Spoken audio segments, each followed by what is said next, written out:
Squawk! Oh yeah, cowards die first. I respect content creators so much when they do stuff like Cloudie. Yeah, I'm known for being funny, doing the funny Sora walks and stuff, but I want to say something. And I'm going to say something with this video because I need to. I'm an artist. Bruh.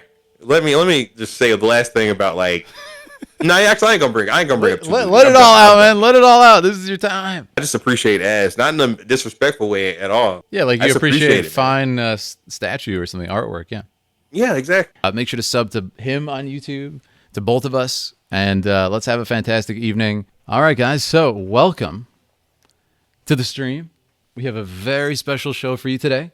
If you don't know me, my name is Philip Hartshorn. I'm a filmmaker. You may have seen me in such adventures or misadventures as going to the Shaolin Temple, living as a warrior monk in China, getting beat up by warrior monks, and all that fun stuff. It's been a blast, and I also talk about Final Fantasy here on my gaming channel and second YouTube channel, amongst other things. But today, we are joined by a very special guest who is a fantastic creator, editor, actor. The list goes on. We're going to talk about all the stuff he does.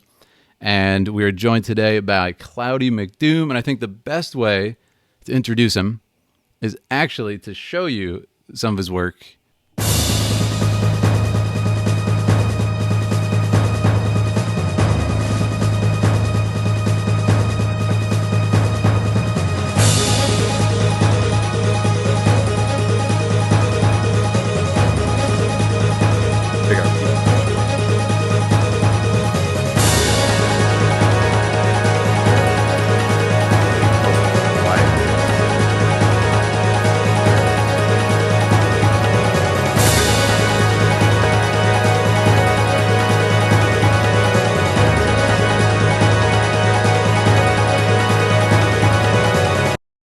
Boom. Hello, that was some of Cloudie's work, and here's the man himself. Tell us about your work, Cloudie. Tell us about yourself. Well, all right. So what's up, everybody out there? Obviously, thanks for having me on, man. So yeah, I'm just a huge geek. Obviously, a Final Fantasy enthusiast. So I just kind of make a lot of content in that realm of video games, especially the RPGs, things of that nature. And I just don't really bridle my imagination, man. I just go for it, and here we are. I love that. It's a good way to think. So, yeah, I mean, as you can see, there's a ton of stuff we saw. And I'll probably play it again later because it's so short and we had just started. But such great work and such great editing. You guys know I come from the filmmaking side, so it's a rare occasion you see somebody who, in sort of the world of TikTok, which, as you very well know, is very short-form content. It's very, like, low quality, let's just do a little dance in front of the camera, whatever, and get it on Instagram. So I love seeing your stuff, man. Appreciate it. It's so different. It's so fresh, and we absolutely appreciate it. And yeah, here's what's up, everybody in the chat. If you're just joining, guys, we're going to be doing a giveaway for the Final Fantasy Pixel Remaster a little bit later on, so make sure to stay tuned. We'll let you know about that when it goes down. But again, so how did you come up with all this stuff? Like what? And let me just ask first, when did you start making content, Cloudie?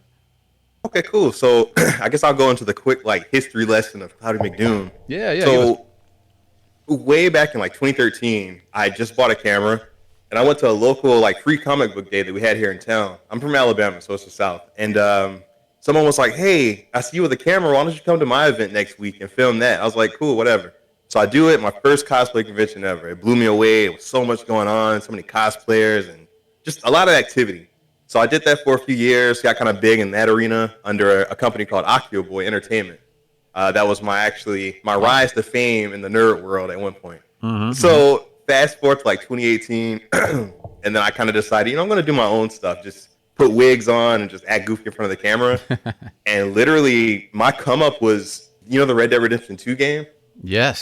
Yeah. Big fan of that. So I made a video of that, like a funny little Red Dead Redemption 2 in a nutshell. Did that in 2018, and Roger Clark, the guy who plays Arthur Morgan, found me and was like, "Yo, man, that's really funny." Really? He followed. Yeah, dude. Like the actual Arthur Morgan hit me up. I almost pissed myself. He, me and him became friends, and my content started to kind of spread then. And then I transitioned into my true love, which is Final Fantasy, when the pandemic hit, like Kingdom Hearts, Final Fantasy, all that stuff, and I've been on that kind of uptick ever since, man. Wow, I did not know that. That's super cool. That's Yeah, super yeah. cool. So that's And yeah, I mean, you do a lot of cosplay in your videos too, so that's like a big part of your content anyway. But yeah, there yeah, you yeah, yeah. go. I throw that in the mix just because it adds a lot of flavor to it. Yes. Also, your boy is bald, so like I have to like get the wigs to make sure I can sell the character because I can't be a one punch man in every clip. So yeah, that's another part of it. That's awesome. Yeah, you don't need the what do you call it? The wig caps though. Saves time. Yeah, You know? yeah, it's super quick, man. I don't have the luscious locks like my man here, but like yeah, I'm dude. very lucky. Very lucky. Yeah, what's up, everybody? Hey, Leah's in the chat too. It's my girlfriend. Good to see Oh, you. Um, oh yeah, I just got yeah. What's up? Oh man, the squall's in here, McGuffin stuff. everybody's in What's here. good? Yeah, Yeah. man. What's up, y'all? It's great to see everybody. So yeah, we're gonna go through some questions, guys. As always, these are interactive interviews. If you're new, you can ask questions at any time, and me or Cloudie just hops right in if we see something we like. Later, we will have a dedicated section, and we will have a giveaway. So stay tuned. But let's start out. Something I love about your videos, man. Like I think I figured out why a lot of people love them as well. It's because the way you shoot them with a green screen and then creating a lot of backgrounds using a picture. It evokes a similar feeling to the PlayStation 1 pre-rendered backgrounds, the early Final Fantasy. Like Final Fantasy 7 is something you did intentionally, or is it a perfect storm of happenstance and nostalgia? It might actually be the latter, and also that sounds fancier, so I'm gonna roll with that. Okay. It was like definitely, yeah. I am a strong advocate for tapping into that nostalgia tip because, like I said, I'm an '80s baby, so like growing up, like I said in the '90s and stuff, and just playing like those games means a lot to me. Yeah. Like I literally sometimes I honestly I feel like an alien in today's like kind of time period just because Same. I'm stuck in I'm stuck in that mentality of like I go home, turn on my loud ass PlayStation, the loading sounds, like all this stuff, that I'm so like still connected to, and it's just nice that and even like for you too, where we have like big fan bases who can resonate with that, who love that period of time. Yep. Who can respect the art, can respect the craft. But yeah, I digress. Sorry. So like, yeah, that's a big part of like the green screen and stuff. I make it look really campy and kind of like the old school stuff because I want to evoke that emotion, man. Very interesting. Yeah, because I remember I was like, why are these so like it feels like the old games? And I know for some of the videos, I think probably some of the Kingdom Hearts ones, if I remember, there's like these really cool picture backgrounds and you're moving and stuff. But we'll get more into that later, like the tech of it. But man, do you guys agree? Like some of his fans, I see a lot of the his community over here. I think it's really cool. Like, and it reminds me of that PS1 era, So. Oh man, I see the evil water from Madam Kai. Oh god. Yeah, there you go. There you go. Yeah, I think the first stuff I saw of yours was Kingdom Hearts a while ago, like a long time ago, maybe a couple of years ago. I don't know when you started exactly in the years, but you said it was 2019. Yeah, so I started like getting big in the Cloudie stuff in like late 2018, 2019, early 2019. But you definitely saw like my Kingdom Hearts is what blew up during the pandemic. Yeah. Like, right when the pandemic started, that's when you probably would have seen me because a lot of the Sora stuff I was doing, that was just going crazy on TikTok and like Twitter and stuff. So like I rode that wave for a minute, and then I guess it kind of steadily was like, all right, well this guy is he's funny, but we're gonna move on to something else. But yeah, that's kind of what happened with that. So that's how it goes, man. That's how it goes in social media sometimes. But yeah, it's all about. It comes in waves, It comes in. Yeah, the Kingdom Hearts one, they're so funny, man. And like the first, so this actually relates to my next question, but the first thing I saw was I think you're doing like the Sora walk from Kingdom Hearts 1. It's like Goofy was, and I was just like, what the hell is this? He looks just like him. Yeah. And that's what got me. So yeah, I mean, this leads perfectly into my next question. As a martial artist, movement and body control is a big part of what I do. Also, as an actor, movement coach, having a movement coach for a lot of actors is bringing a role to life is a huge part of it. You bring such a physicality to your videos as you embody these characters, like Squall, for example, with his laid-back walk, falling over. Like, what's your process for learning these body language movements? Like, what do you do? It's funny. There's a slight parallel with you and I. Obviously, like, I'm not a badass martial artist, but, like, I'm a dancer. So I'm always conscious of movements, rhythm, how I go to certain beats of things. And I think that naturally just transitions into my quirkiness for like the walks and stuff. So like as a kid, I'll give you the condensed version. As a kid, I obsessed over like the way video game characters move around. Like I would mimic them in the hallway. I kid you not. This was like something I actually did through the house. I would just be like, oh, a Mario runs like this with his arms flapping out, or Link runs with this kind of like bounce. Like I was so obsessed with that. So I honestly feel like now when I do this stuff as a joke, it's just me doing what I did as a kid, but I put a lot more calculated movement into it. Like you Yep. mentioned with Squall, where he has a very like I'm about to tip over, Yeah. like walk or whatever. Yeah. Yeah. Soar with his little bouncy, happy-go-lucky thing. It's just Yeah. kind of fell into place, man. This is it, man. This is what you want to see. It's like, it's the same thing like I talk about. All, like 90% of my content, especially on the gaming side, is just like talking about how much I like stuff. Like, and it's the stuff I liked as a kid. It's pretty much it. I'm like, I really like this. Let me tell you Yeah. why. And, we're able to, share with you guys our enthusiasm and make skits, make films, whatever it is. And it's kind of all the same feeling. So, Venetia Silver says the Naruto run meme actually helps untrained runners to get better performance. Yeah. Oh wow. Yeah. Interesting. Yeah, with the little arms out, all that. Good stuff. Yeah, I'm a former Division I runner myself, Oh man. and I won plenty of races doing the Naruto. No, I'm kidding. But okay, so Imagine the insult to injure to somebody who like loses to somebody just doing the Naruto run just to spite them. Like, oh, that's such a flex, man. yeah, that would be the. I totally You should have done anime that. ran me. I should have done that back in college. Yeah, yeah. Leah says bye. So yeah, that's really cool. You mentioned it. I was like, man, you're so good at movement. It makes perfect sense that you're a dancer. I've always said this. Like dancers have some of the most body control, some of the most athleticism. A lot of people don't realize this. Like ballet dancers, pretty much every genre. But ballet is a perfect example. Like ridiculous strength. Like powerlifters can do awesome lifts, and they look like they're gonna die. But it's another thing to pick up a girl, albeit they're Yeah. quite small usually, and just walk around like with poise and looking cool. Oh, yeah. That's crazy. That's crazy. So yeah, dancers are always super strong. That makes perfect sense, man. What kind of genres of dance? Like, what do you get into? Well, I'm pretty eclectic in terms of my taste for music. Yeah, So yeah. I'll literally move my body to anything that I can catch the rhythm of. But obviously, like early like '90s R&B, hip hop. Okay. Yeah. A lot of pop from like the late '90s, 2000s. Like I was big into that. Like I used to want to be in a boy band, so NSYNC and all that stuff was like, me and my sister, rest in peace, used to listen to like in the house. So a lot of just stuff like that. That's beautiful. I love that. It's not too late. Listen, we got me, we got you. We'll start a Final Fantasy content creator boy band. All right, we'll get a few. We got Baby Seal. We'll get some people Pull up in the here. internet. Blitz, maybe. Alex Mokala. Come on, he's man. Oh yeah, he's like crazy. He's a crazy good musician. Period. But like He he's is. killing the bass on his videos. That'd be Yeah. legit. Like just one day we just get together and do something like I don't know. This. Perfect. Yeah. Oh man. 90s hit different? Definitely, yeah. Oh, Harp's got a good question. He says, as a jack of all trades, which do you enjoy the most? Writing, acting, filming, editing? What do you think, Cloudie? I would say honestly. Oh, hang on, somebody's calling me. Decline that. Honestly, I feel like it's where I like things about each process because like too, like you're a filmmaker. Like I Yep. like bits of each aspect. Like I love getting in front of the camera, doing my thing. Yeah, I'm sore, heal. And then I like taking the footage and like putting it together in a certain way. Like because I'm big on puzzles. Like I grew up doing crossword puzzles, Hell yeah. jigsaw puzzles, nonstop.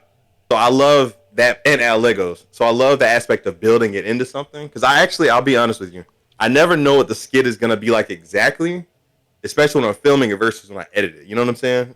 And you can relate because I know exactly what you're saying. Yeah, like you have a rough idea, like, okay, I'm gonna do this thing over here, I'm gonna yada yada. But then when you get to editing and building, you're like, no, I'm gonna do something totally different. But to answer your question, I'll probably say the editing is my favorite part. Yeah. The editing is definitely my favorite part. Editing, yeah, post-production is a whole different thing. And a lot of stuff has not only been saved in post-production, but has like been kind of defined by, including the original Star Wars movie. Believe it or not, it was like a totally different movie, and then in post-production, it kind of like solidified what it is today. Like everything was in a different order and stuff. So it's a very important part that a lot of people, again, in this, it's not a bad thing or a good thing. It just is this kind of modern TikTok style filmmaking that a lot of people are getting into, where it's just like one shot, that's it. Upload it, upload it. That's it. It's game over. No editing. So yeah, it's pretty cool. And are there any editors in the chat? Let us know. Is this on YouTube also? Well, Cloudie's on YouTube. If you mean, will this be on YouTube? Yes, this whole talk will be on YouTube after, but he also has a YouTube channel. We'll get all his links in the chat later. But yeah, and Cloudie, if you just want to like type any spam or emotes in the chat so people can follow you on Twitch too at any point. Cool. Good stuff. Yeah, I'll get into my next question as we talk. Man, it's so interesting about the movement, though. We can talk about that all night. We kind of talked about this a little bit, but what is your process for coming up with these skits, like the FF8 recent one? Do you have a eureka moment when you're playing, or is it something like you sit down and draft these at like a table? What do you do? Oh, wow. You know what's funny? I've learned that if I don't overthink an idea, that's usually what ends up being my best one. Like, I give an example. The one video that went viral for me with Kingdom Hearts was Sora running around in the backyard, slashing the key. Like, he was jumping around doing the thing. Yep. And that was literally like a moment of like, because we had a convention like the week before, me, my girlfriend, some other people, and she had a bunch of stuff in her car. She was like, hey, come out to my job and pick this stuff up because it's cluttering my car up. I'm like, cool, I got you. So I go out there, get it. It's a Keyblade. I get home, and literally I said, you know what? I've got a Keyblade. I'm just going to go in the backyard and just jump around, just for no reason. Pretend I'm Sora. And I posted that. And I kid you not, that's the one that literally brought a lot of my fan base, like, at the beginning. This was like March or April of 2020, right when the pandemic was like, popping off. That's probably the one I saw. Yeah, that's probably the one I saw. Yeah, that one was everywhere. Like, it was on websites I had never even heard of.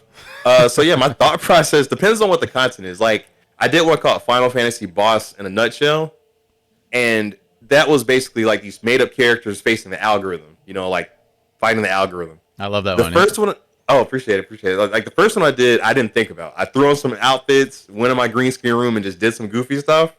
But the second part with the actual battle, I actually had to plan that out because I had to like plan out the menus, the attacks, the animations, like all that. I actually had to sit and like really think out, So yeah, that one was like, you guys got to see that. There is actually a clip from it in the thing I showed in the beginning. I'll show it again later. It's like that kind of cloud background and everything, right? That is one of the most advanced ones. I just looked at it. I'm like, how the hell? Like, I mean, I know how he did it, but I'm like, the amount of time it took to do this is insane. Like, people definitely don't appreciate it enough. So let me be the megaphone here. Like, this takes so much work. I mean, to get every angle for every character and stuff is wild. So shout out. I knew to you could appreciate it. Yeah. Shout out to you. Thirst Trapiga. Yeah, exactly.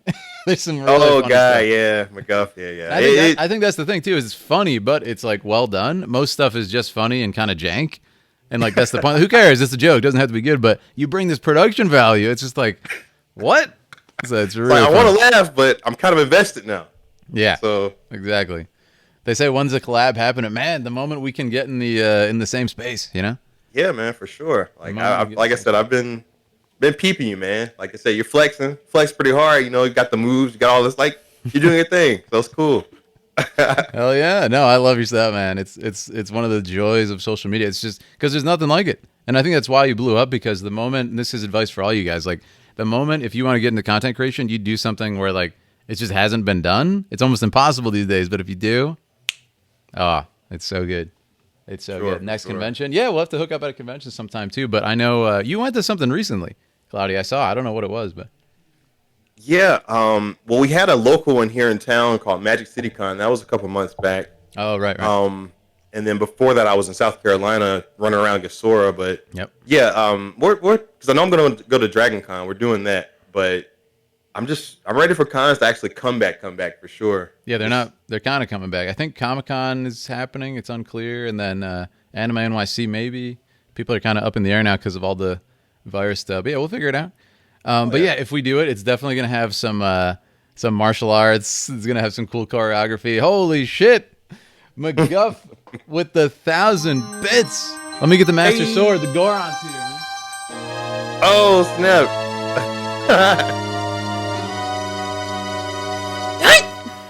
All right, sweet. We pulled the Master Sword. We pulled the Master Sword out. It whipped out the Master Sword, bro. Thank you so much. McGuff, holy shit. 1,000 bits. That'll go towards the collab. Thank you. Yeah, McGuff's awesome, man. Awesome. Yeah, it must be a member of your community. Glad to have you guys. I see a lot of follows too. If I miss any of you because we're talking, thank you so much, guys. Giveaway is going to be later. But yeah, let me move on to the next question too. So, as a fellow editor, what's your process for creating these in post-production? How long do they usually take from inception to post? Like that one we just talked about. How the heck long does that take? Let's see. The Final Fantasy Boss Part 2, let's see. So I know I spent like an hour or two Saturday filming all the parts. Okay. Yep. The green screen. No, actually, that was more than 2 hours because I had to do one part early in the day and then the algorithm later. So I did all that, film Okay. up angles, yada yada.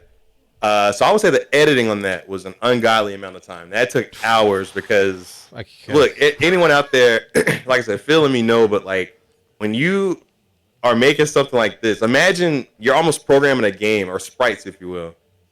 Everything they do, if they get hit, you have to like animate that. Yeah. If they run around, you have to like pretend you're running in space. You have to all this moving parts, and then not to mention the menu. That was the killer. Oh, Every time they get attacked, I have to go in and calculate the HP and all this stuff, and it was some hours put into that. It was a lot, man. I bet It was worth it, but Yeah. it took a lot.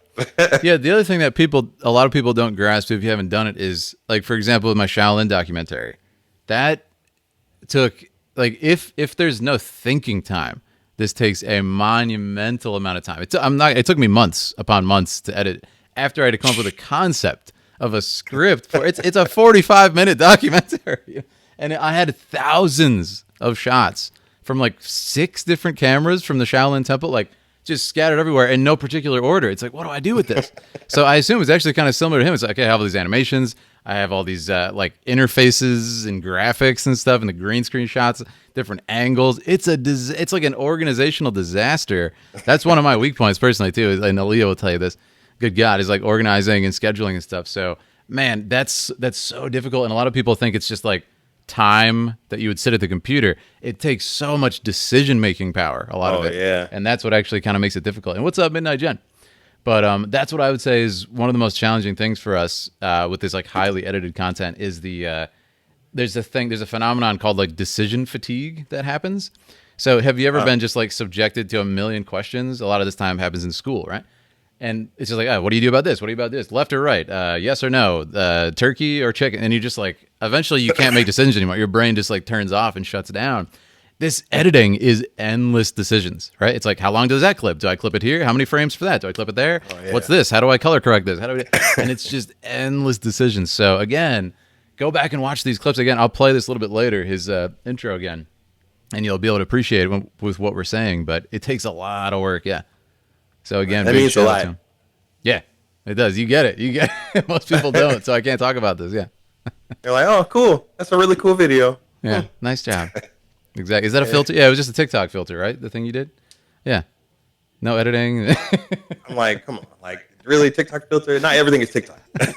Exactly, yeah. So one of the highlights, as we just talked about, is the special effects for your videos and the incredible green screen work. How do you come up with the ideas for that? How do you bring them to life with so many moving pieces? So again, for people who don't know about green screen, how it works, like I can't emphasize enough to you guys how difficult it is, conceptual to finish, with the backgrounds and everything too. Like, can you walk people through this process? Because we talked about it a bit, but when you do green screen and there's how many, 4 or 5 of you on the screen? Like, It's a lot of me on the screen. The process itself, honestly, I guess I view it the same way I do when I'm doing drawings, right? yeah. Because I like to draw as well. I know for a fact, okay, I have to get my foundation, which is the sketch. Then I have to outline the color, all that good stuff. So I take the same principles and I apply it to when I go film. So if I go in my green screen room right now, I'm going to say, okay, this skit requires 4 characters. Okay, what's the concept of what they're going to be doing? Are they going to be fighting? Are they going to be, farting? What are they going to be doing? Like, whatever it is, go ahead and think about that. So then when I get in that character, I go in front of my green screen, I do all the poses I need, and I'll do extra ones just in case, like I'll sit there, okay, front, back, side, whatever. Take that, switch costumes, do the same thing. That way when I get into editing, I have all of my my Legos, if you will. I have all my pieces. Yeah. And then literally just go in and key them out and just kind of put them in place where you need them. And literally at that point, like you mentioned, it's the organizational part is where it gets a little hectic. Yep. I always organize my stuff. I will say this: I'm good at organizing my folders when I'm editing. Like when you got your sprites, you got your backgrounds, you got your music. Like I break that down. But really, it's just a matter of having the creativity to just say, okay, well, I'm gonna make this happen. I'm gonna tell this story with these things and let it rip. Yes. Absolutely. Yeah. That's pretty much that's the best way I can put it. I like how you said Legos, like building blocks, because that's another way I look at it. Like, again, 5 or 6 cameras from China, all those shots and everything. It becomes not even just like do it. Like there's not a blueprint laid out for you. You have to figure out what to do all this stuff. Because I didn't like film, like a chronicle of my time there. It was just random shots. Because I'm training as a warrior monk. I can't just get shots whenever I want to. Yeah. I had to like make sure I had permission to film. It's a sacred ground. You're in like a sacred ancient temple, So it was that was a big challenge about it. But yeah, definitely. Question for Orange, if you're comfortable with it, Cloudie. Have you received any negative response being a black man doing non-black characters? I've seen some bullshit about this myself on the internet. Yeah. So here's the thing. Definitely early on when I started kind of popping off for real, this would have been like the middle of the pandemic. And actually, no, prior to that, when I was doing the Arthur Morgan stuff, right. You'll get comments randomly sprinkled in that's just like, Arthur Morgan isn't an N-word or, things of that nature. It's almost like you expect it. Jesus, yeah. But the thing is, rats, man. Yeah, it's wild. But like, I think for me, because there was so much more positive feedback on the stuff I was doing, right. It drowned those 1 or 2 people. And they're always on like burner accounts, like accounts that don't have like any.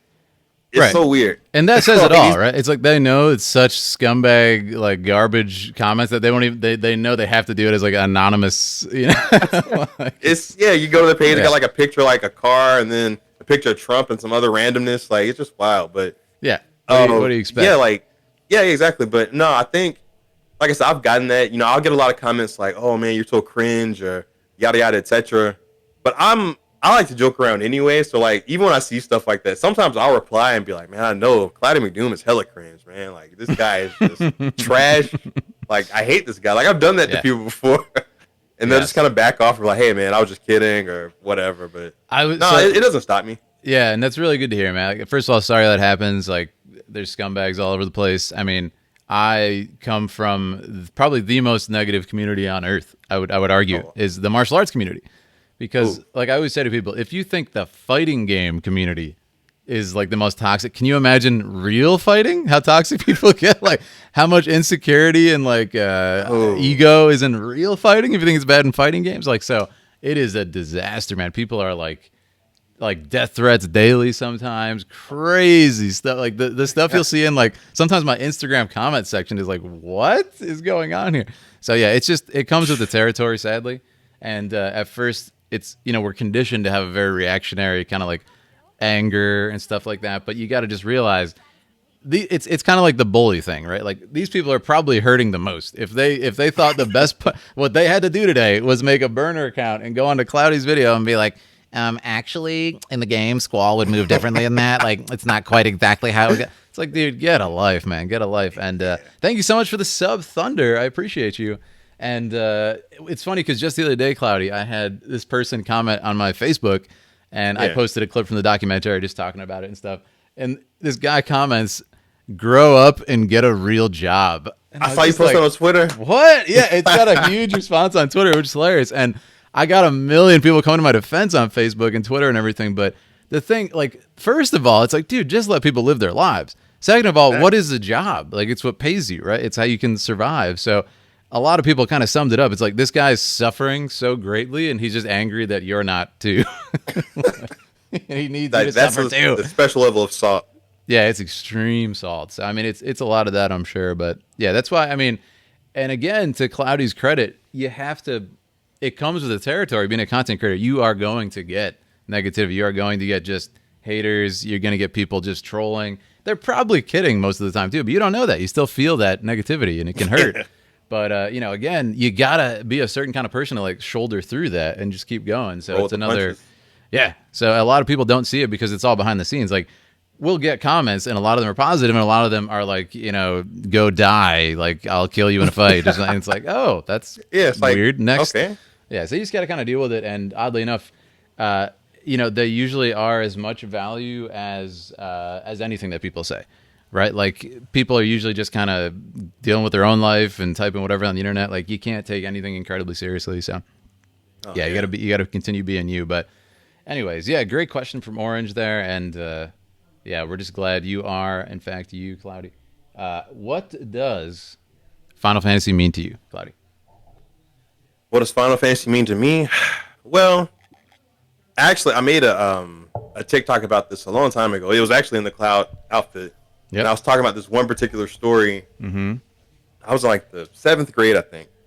And long story short, we went to a cornfield maze because it's Alabama, and just I guess that's what you do or did back then. Go Yeah. figure. Uh-huh. So we go to this cornfield maze, and like I'm trailing behind these eighth graders, and for whatever reason, like when someone's a grade above you, especially in middle school, they think they're like gods, even high school too. But basically, they were like, "Get away from me! Get away from us! Get away from us!" Yada yada. So like they smoked me. I was just trying to find my way back, to the Yeah. entrance. Like I was lost in a corn maze Yeah. in seventh grade. Like, what do you expect?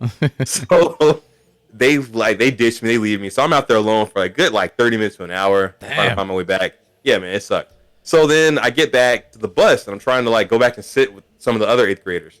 And they're like, "Oh, get away from us, get away from us." So like it was this weird feeling of like nobody wanting you like around. So fast forward, I get home and I go home and play Final Fantasy 7. I was at like Cosmo Kane at the second disc. I'll never forget this. But dude, like I remember playing the game and like I stopped and started like crying really hard, like, crazy hard, man. It was weird. Like, and I was home alone. Like I think my mom and dad were like out somewhere. But like I remember it hit me really hard. But the only comfort I had was like I was so happy about playing Final Fantasy that night, like getting Yeah. further, that I was like, well, everything that happened today at the corn maze, on the field trip, the bus, I don't care anymore. Like, and I started to get more connected with these like fictional characters, which again, some people are like, "Oh my god, dude, that's embarrassing, that's cringe, whatever." But I can speak my truth because that's what happened. So like, I remember that was a really like strong point. And then aside from me just loving the games in general, playing those all through high school, even afterwards, like I've always had a love for them. But that particular moment really, like, I don't know, tied me to the heart of Final Fantasy, if that makes any sense. Yeah. No, I know exactly what you mean. It's like it's not gonna be something exact that like I too was a child soldier experiment and forgot my identity, and then isn't that crazy? I can relate to Cloud. Like no, like it's it's a little bit different, but like Yeah. you have this. It's what I always describe Final Fantasy. It's like this shared lore, like this shared feeling of all this connected lore and thematic elements and everything, narrative elements, and like even though each game is different, it has that in there running through it.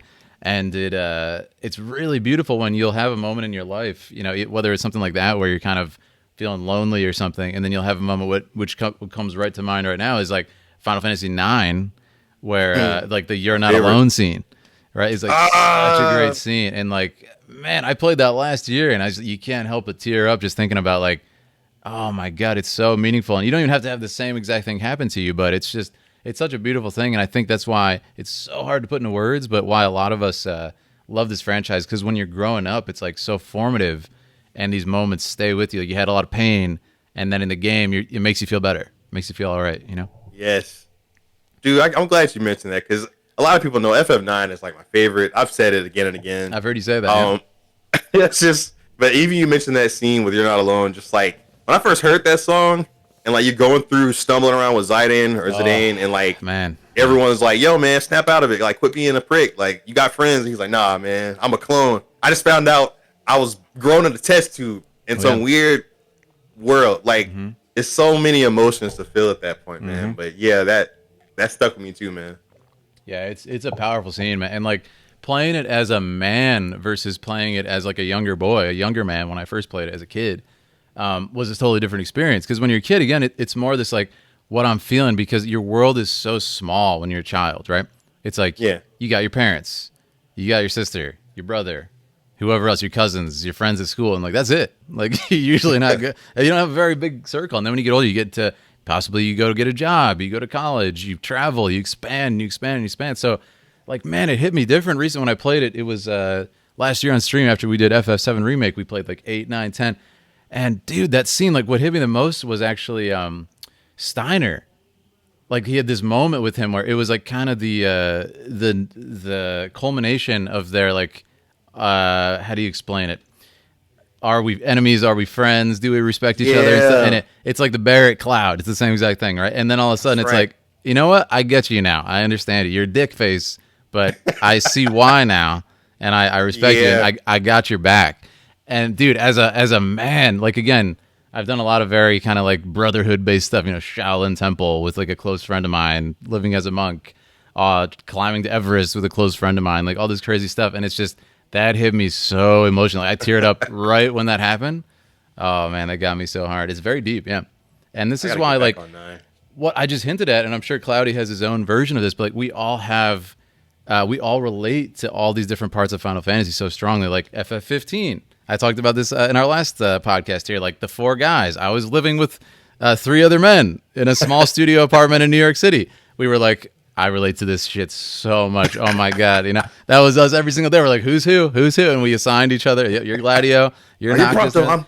I'm not. Exactly. And like, it doesn't matter who you are. And there are characters you can relate to so much. So, I mean, what are some of those other moments for you, man, that if anything comes to mind, Cloudie? Other moments that really stuck out to me with the Final Fantasy games. Let's see. Yeah. Are you related to characters? Anything? Well, I know it's weird. When I first played 7, and this would have been back in like the 7th grade, like 2000, early, like a long time ago. So like, yeah, I remember being confused. Like when I got to the part where, spoiler alert for anyone who hasn't played Final Fantasy 7, when you find out that Cloud's been like tripping this whole time, and you see the flashbacks with Zack. Oh my he's God. doing all this stuff. Holy shit, yeah. Yeah, and you come to this realization that like, wait a minute, you aren't as cool as you portrayed yourself to be. To all these strangers, like you're literally like living someone else's life. And it turns out that guy was cooler than you and nicer and more of a badass. So it's almost like all these things.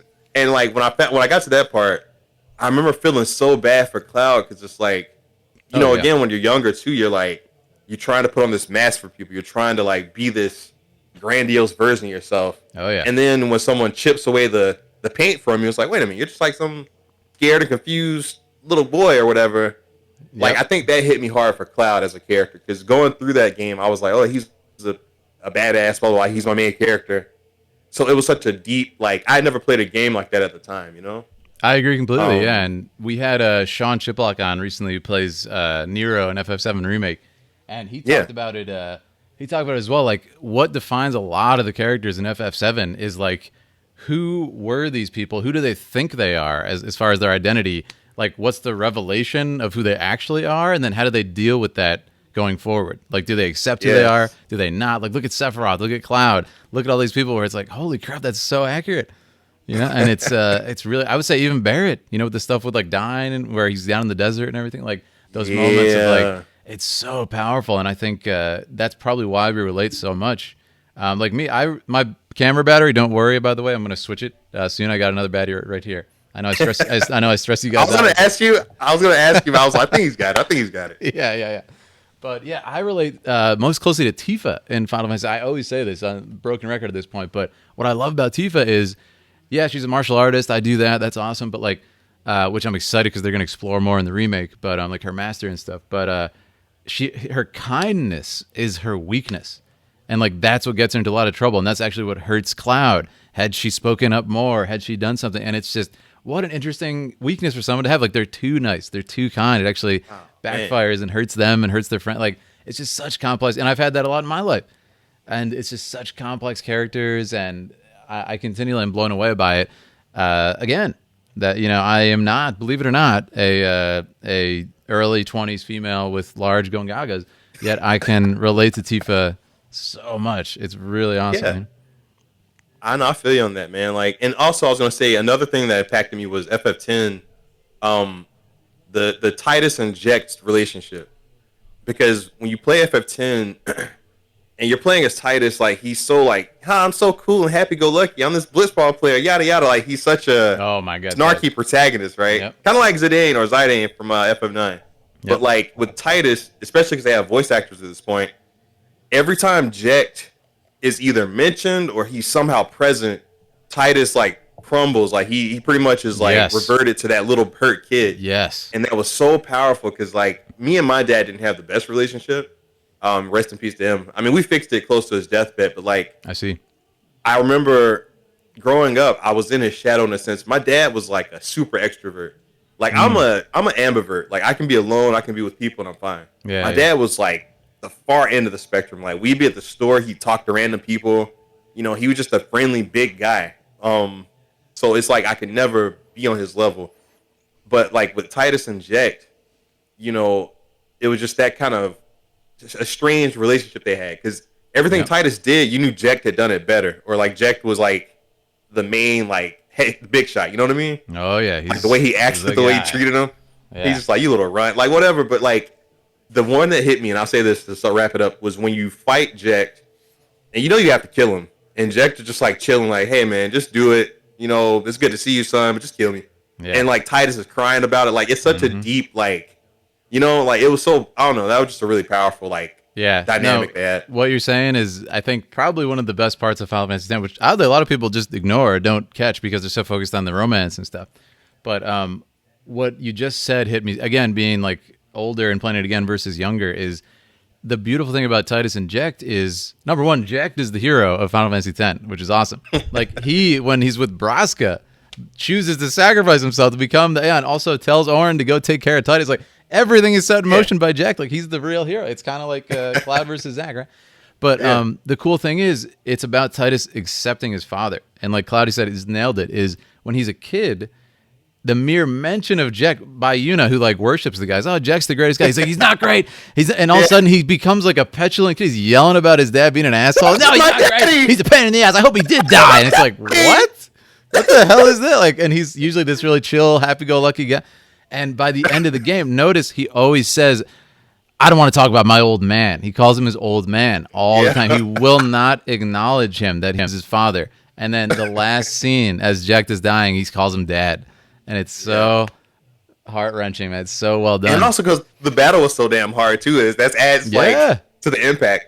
Totally. It's so much fun. And it's just so beautiful to see in those moments because, you know, Jack, like, he knows he wasn't a good dad. And he's probably like trying to make up for it when, you know, it's kind of the classic, you realize your mistakes when it's too late. But Jack says, like, go take care of my boy, you know? Like, I wasn't good enough, but go find him. And Xanderkin says, like, how the hell am I going to do that? I don't know, but you'll handle it. You're a good guy. He's just figure it out, man. Just be my Piccolo. I'm Goku. Be my Piccolo. Go raise my son. Don't raise my kid.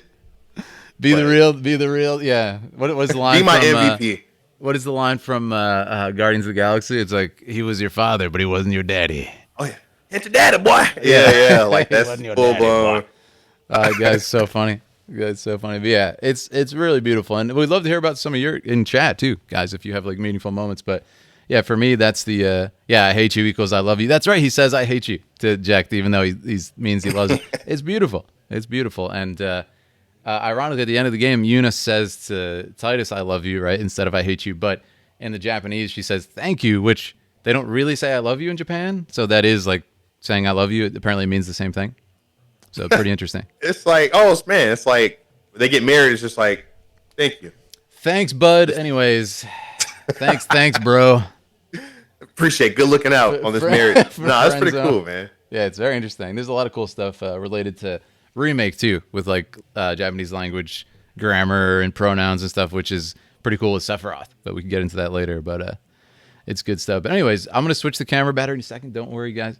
So if I had to ask you, Cloudie, as someone who grew up like me at a time where it wasn't cool, quote unquote, to play video games, what does it mean to you now that gaming is becoming more mainstream? Your hobbies are more accepted? Because again, that's probably a part of why maybe these kids were, you know, running away from you in the maze. Is it's like, hey, he's a gamer, he's whatever. That happened to me a lot too. So. Oh, that's true. Yeah, like I said, the landscape has changed drastically. Yeah. Now compared to back then. I say back then like it was 80 years ago. But point being, like times have changed over the last couple of years. Back in my day. Yeah. Back in my day, I used to. But no. What's so interesting? I mentioned this when we were streaming the other night. I actually. No, you want me to keep talking? Yeah, just go. Do your thing. Oh, okay. No, my bad. What's interesting, when I said this in stream, was I would have never foreseen this future for myself. And by that, I mean, I could have never been a fourth grade Cloudie and be like, man, I wonder what I'm going to do when I'm grown. You know, what I'm going to do when I'm a full grown adult. Am I going to try to be a doctor, be a lawyer, be a policeman? All these jobs they tell you in school, really standard stuff. Nothing against those jobs at all. We definitely need those. But I would have never foreseen I'm going to become a full-time content creator where I stream games, I play, I cut up and chat with friends, and I get paid for it. Like, I never would have foreseen that for myself. And I'll be honest, like this is one of those like gifts that keep on giving, for sure. Yeah, You yeah. know, and it's not easy all the time. Like I know some people go, "Oh, you just play video games? You just what?" Like it's more to it. And Phil can attest to this. Like we're entertainers, like we're creators, we're filmmakers. We're like not putting us on a pedestal. It's just there's a lot that goes into our own personal brand building that we're doing. So even Yes. when I'm playing games and like chatting with people, like I have to still focus and not be trash at the game. I still have to acknowledge the chat, engage people. It has to be like a constant moving like machine. Like it can never just be like a, oh, you guys are still here. Like it can't be any of that. So Yes, that is, I would say, one of the most draining things about stream is you have to be on the entire time. Like you can't. I mean, you can, but no one's gonna watch. So you could just be like, Yeah. I'm gonna sit here. Like I've had a couple streams where I'm like tired. The chat goes down to like nobody. They're like, yeah, like I can't watch this shit. It's not entertaining. So you have to be on in a way that is just so present and so on it and trying to entertain in some fashion, whether you're funny, whether you're informative, educational, whatever it is. You got to just be so on point. And there's also no breaks for content creators, which burnout's a real thing because we can't stop at any point. Yes, it's awesome, the stuff we get to do, and like obviously it's a privilege to be able to travel and make those documentaries, but we can't just say I'm going to take a couple days off, do nothing. I mean, you can, but you're going to suffer for it. So no, for sure. Like even the best way I can put it is when I quit my job like a couple weeks, a month or so ago. yeah. As soon as I quit, it felt like jumping off of a cliff Yes. onto a non-stop treadmill. Like I'm just like on Yeah. this. I don't want to say hamster wheel because that feels degrading to myself as a creator, but like I'm definitely on a treadmill, just kind of Yeah. you keep moving, just like Phil said. It's so. a treadmill where there's like a T-Rex just out of reach if you stop running, and the T-Rex eats you Yeah. if you stop running. Exactly. Yeah, a little stressful, but you got to keep moving. Yeah, it's a journey. Like I think like, and I'm not gonna speak for Phil, but I know like it's that kind of thing where you're in control of how far you can go. Yes. It's like you can see what you're made of, and I feel like even in martial arts, like I guess that's a lot with you guys where you have to push yourself to limits that are almost humanly impossible. You have to literally go past that point. Limit Like you have no break. choice but to So that's pretty cool. Yeah, no, you're exactly right. You're exactly right. It is. I actually talked about this in a documentary where it was called power training. This one section of the training, one of the 14 things we did at Shaolin, and the warrior monk masters were just like, you think about workouts that you do here, and you're like, oh, cool. And I think they were trying to like show how pathetic these are in a way, but that's why they chose these movements. A lot of us think like, oh, let's do some burpees. We'll do like 5 to 10 burpees and then rest for a minute and a half, and then do another 5. Then you're done. Go have your workout shake. Yeah. In Shaolin, it's like 5 burpees, and you're like, yeah, I'm pretty athletic. I can do that. It's like 10 burpees.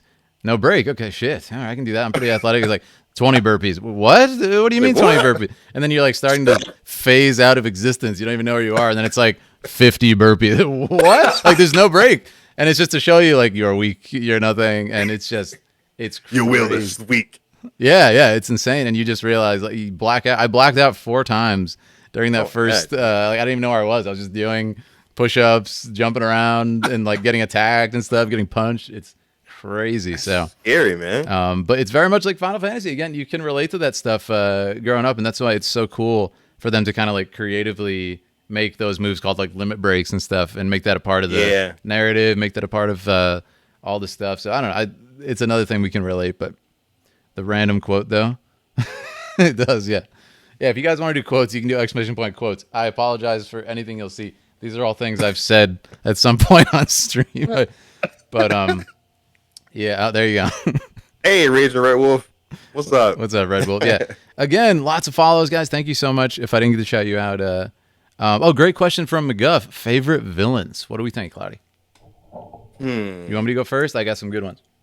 Yeah, you go first. Let me kind of go through the database. All right. This is a rarer one, I feel. I love Adea from Final Fantasy VIII. I love FF8 a whole lot, but she is, I think, one of Nomura's best designs ever. Like, it's just so sleek. It's so perfect. It's not overdone. It's not underdone. It's just perfect. It's so cool, but it's like, it's villainous. It's sexy, but it's not like super revealing. It's sleek. It's perfect. But it's late 90s sexy. It's late 90s sexy, exactly. And it's not 2020 TikTok sexy, which is just like, oh, you're actually naked. Okay. It's crazy. But yeah, she's great. And what a great villain! Like the whole switch off with Ultimation thing. I think it's very clever, super underrated. Obviously, Sephiroth is fantastic, and the list goes on. What about you, Cloudie? Let's see. I thought, and here's the thing. I'm gonna say this, but it's funny because it's not even my favorite Final Fantasy, not by a long shot. I liked Bartandalus in FF13. Oh, interesting. Okay. Because he wouldn't be like my top. He's just the one that comes to mind because I remember playing the game and he's essentially supposed to be like this kind of high religious figure, like their version of the Pope or something like that. Mm-hmm. It's been a while since I played the game, but like, yeah, that's a good way to describe it. Yeah. So when you're playing the game, you're doing all this stuff, but then you get to him and he's like, I don't care about the fal'Cie, blah, blah, blah. And he transforms into this big metal, like, god figure, and he's like, I am the fal'Cie. So it's like, what? That was cool. What? Like, that was kind of one of those FF moments of like, oh, God, this is intense. But as far as villains go, obviously everyone loves Sephiroth. I mean, he's, like, literally crossed over into mainstream media at this point. Yeah, he's like a household name, man. He's so iconic. Literally every villain now with white hair is like Diet Sephiroth. But, like, I feel like Seymour was a good one from FF10. Yep. Because he was so relentless. Like, dude wouldn't stay in the far plane for nothing. Or he wouldn't get sent. He's just like, you know what? You killed me. I'm going to go take a breather. I'm going to come back. He's like, yeah, I don't care. Fight. Yeah. He's like, I'm not ready to. Like, he's literally like that person you beat in a game. And it's like, we're done, man. He's like, no. We got to play again. We got to play Smash Brothers again. It's like, dude, I killed you like 20 times. Like, no. I got to beat you once. It's 5 a.m. I know it's 5 a.m. But we got to do this. We got to run them hands. That's it. So Seymour was funny in that regard. He's like Blueberry Sephiroth, Absolutely. No, I think Seymour is one of the most underrated because everybody just compares him to Sephiroth, says he's not as good. And dude, Seymour, first of all, the performance of Seymour is so good, man. Like the voice actor, so underrated. He has this like, what of it? Yeah, it's almost like it's a different genre of Hojo from FF7. It's not that creepy with him, but it's this like, I'm a nice person and I'm very calm and quiet, but then there's like this greasy nastiness under it, and then like he's crazy. Like once he kind of snaps a little bit, but he never just goes like, haha, I'm evil. It's just this gross like, the Ronso, they're so valiant, throwing themselves in front of it. It's like, oh God, he's really crazy. And what a great villain, man. I think he's super underrated. And that's so cool. He dies, but just keeps coming back. Like Emperor Mateus, that's a good one too. Kefka. Also got the let me see in the chat. They said Emperor Mateus. Wait, Mateus, was that was that FF10 or FF13? FF2. FF2. I never played the all right, I'm trash, man. I haven't played it's okay. 1 through 4. Oh, dude, you gotta check out. I would say 1 and 4 are and 6. Oh, you played 6. 1 and 4 are like absolute musts, but the other ones are great too. Yeah, he's really cool. I gotta put those on the list. Yeah, he's a pretty cool villain. The Emperor in FF2. What else? Someone called Seymour's voice an older poo. That's so true. Yeah, a lot of people like 14. Are you a 14 player? I don't think you are, Claudia. Are you? Man, let me tell you. So there's this person in my Discord. They're actually in this chat right now.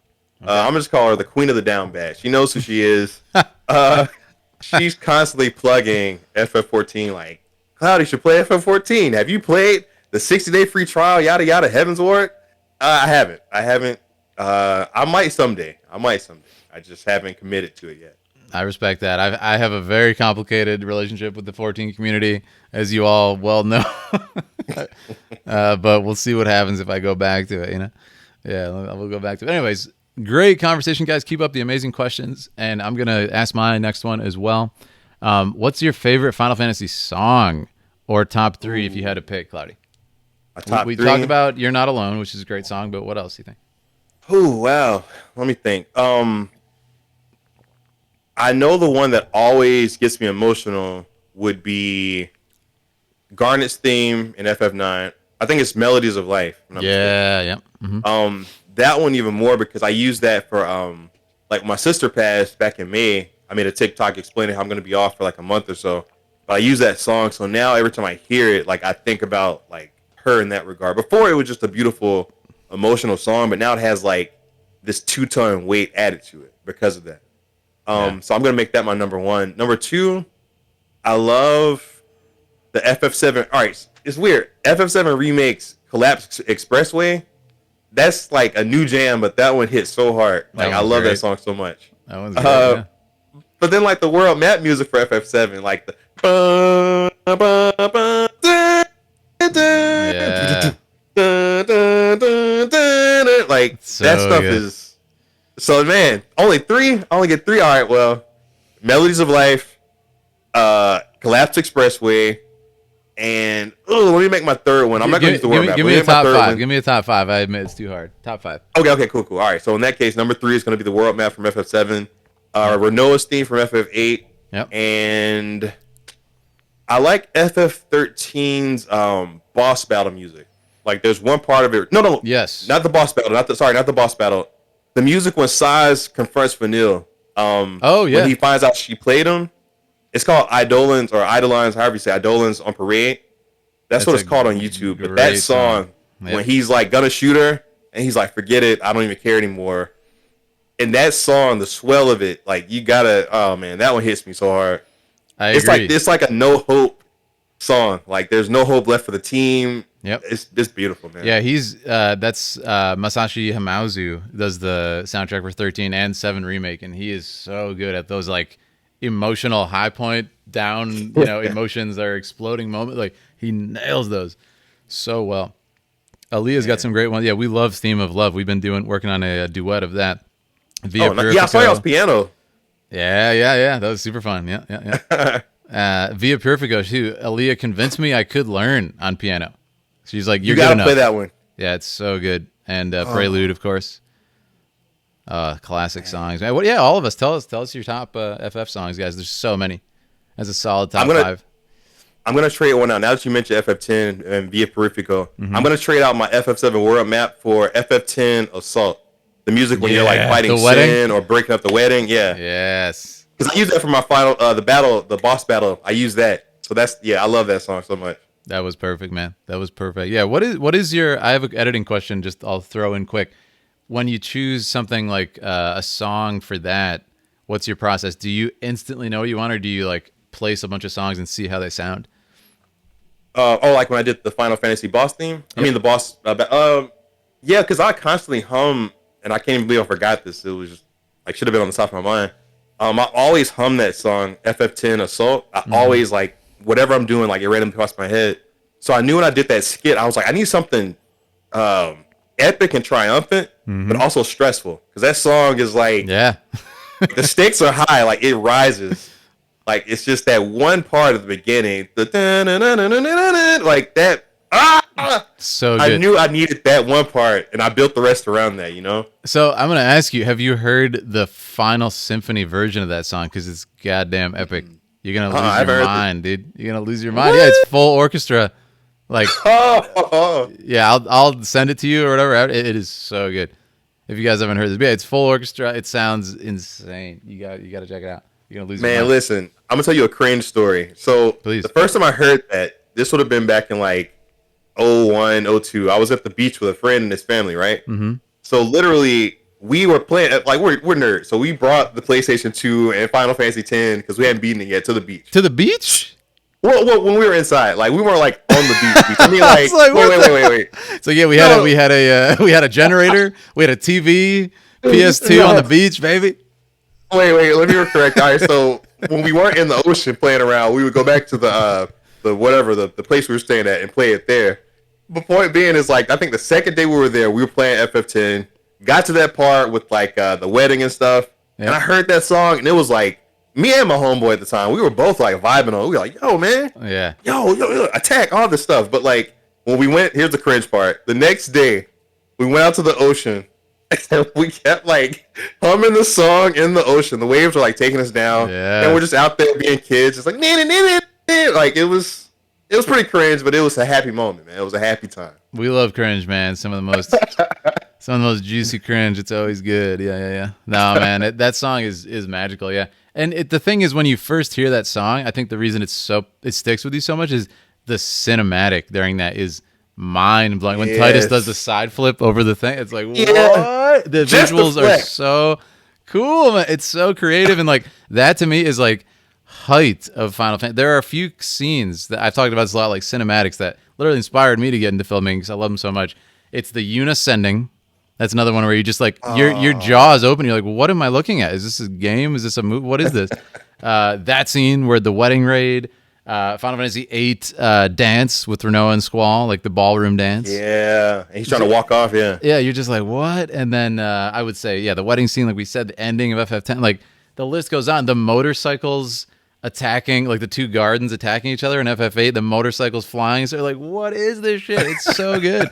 Yeah, just powerful stuff. And it's one of the reasons Final Fantasy, I think, again, we all connect to it. And then it's kind of like when you're at a convention. I'm sure Cloudie agrees. Like when you meet people, it's so easy to make friends because everybody gets it. If you're out in public, you can't be like, so what's your favorite Final Fantasy? They'll be like, are you okay? Do you need a doctor? So at a convention, you can be like, hey, what's up? Like, oh, I see you're dressed as Squall from Final Fantasy VIII. He probably likes Final Fantasy. And, let me take a picture. Yeah, let me take a picture. How you doing?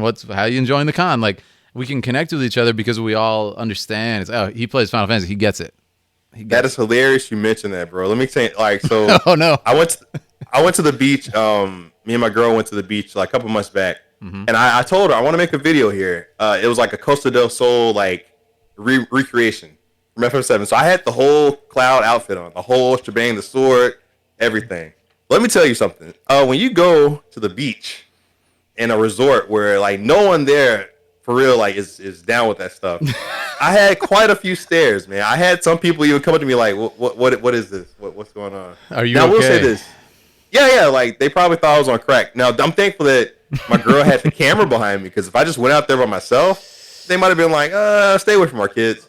Yeah, but like, sir, you shouldn't be near water. It's fine if you do drugs in your own free time, but not near the water. You might drown, sir. Please go back to your room. Yeah. But no, it was a cool thing because obviously had those kind of people like you mentioned, like, what are you doing? But so many random regular people just want to take pictures of the sword. Me, like, wait, on the beach? Got the novelty. On the beach? Yeah, I went on the beach. Like, there's a video of me on the actual beach. That surprised me. They wanted pictures, though. I thought they were just like, keep the kids away from him. Like, they wanted pictures? That's cool. Yeah, that's like cool. Like a lot of the adults and stuff were running up like, hey, can I get a picture with you? Can you hold the sword like this? Can you? Yeah, there's video proof of it, man. In fact, I'll type here in the chat. But like, that was a cool moment, man. Yeah, definitely. That is so cool. That is so cool. Here, let me mod you so you can send a link. Oh, cool. Because I just haven't turned off all those damn raids and shit that are happening. Yeah. Let me go to YouTube over here. The power of technology, man. Like I'm like reflecting so hard with it. Okay, cool. Yeah. Let me. But yeah, dude, that's so fun. I've had that too, and it's funny. Aaliyah said in the chat that's how we met as well. Like an insane cosplay story at a convention. But yeah, it's like you just connect with people, and you're more apt to connect with people and be open because like this is one of the reasons I love conventions. And let me know if you guys agree. You're there, and it's like for a lot of people who are shy, who don't get to open up as much, don't get to talk about this. Like again, where do you walk around and talk about Final Fantasy with people, right? Unless it's like your close friends. So the fact you can just go out there and you'll see people like kind of getting out of their shell the first time ever and being able to, express themselves, talk to people, meet new friends, just talk about their favorite stuff. It is beautiful to see. And that's one of the reasons I've always enjoyed conventions. Oh, hang on. I see something in the chat. So Ashra Arblest said, can we get a duo Squall call? Okay, so this thing that I always do in my streams, like I'll literally yell like, Squall call! So I think he's like trying to get one like in unison, like us together doing it. Squall call, like, you said? Yeah, Squall call. Like that's like my calling card. Hell yeah, let's do it. Let's do it. You want to do like a count of three? Like 1, 2, 3. Squall call! Oh yeah. So like I appreciate that, man. I thank you for partaking of that. No problem, man. You've just been squalled. Hell yeah. That's awesome. Yeah, we'll have to get we should get a clip of you too. Our stream slogan, all my content is cowards die first. Yeah. So you'll have to give us I can make it like a sound alert as I get destroyed in a game or something. People can spam Cloudie cowards die first. But yeah, give us a nice cowards die first, whatever voice you want, man. Okay. You want me to look like here at the camera or? Oh, you can look wherever. Yeah, just. Oh, sound. Okay. Yeah. Cowards die first. Let me try one more time. That's good. Yeah. All right. Cowards die first. That's great. I got you. Hell yeah. No, I get into it, man. I commit. That's awesome, man. Yeah, so I saw, I think it said on your Instagram or your Twitter, it says you're into voice acting too, right? Yeah, so what I learned is, and it's going to be kind of sad that it came from this, but like a lot of this stuff recently does track back to my sister, but I did a skit for her when she passed, like a memorial skit. Essentially, what I was doing was I was fighting death in a graveyard, and basically, I did the voice acting for death, and I didn't realize I was getting so into the character because no one knew that was my voice, like doing it. Like a lot of my friends were like, "Who was that? Who did that?" And I was like, "That was me. I just did voice modulation." And they're like, "Oh, That's so awesome. like that kind of let me know. Well, why don't you just put voice acting and try to get some gigs and stuff?" I haven't been too like vigorous with that, but I plan to be like, "Hey, anybody wants me to be a voice actor or something? I'll give it a shot." You know, That's 'Cause awesome, I like man. to do it. Yeah, I got into it recently myself and just made a reel and everything. It's been really awesome. Been digging it?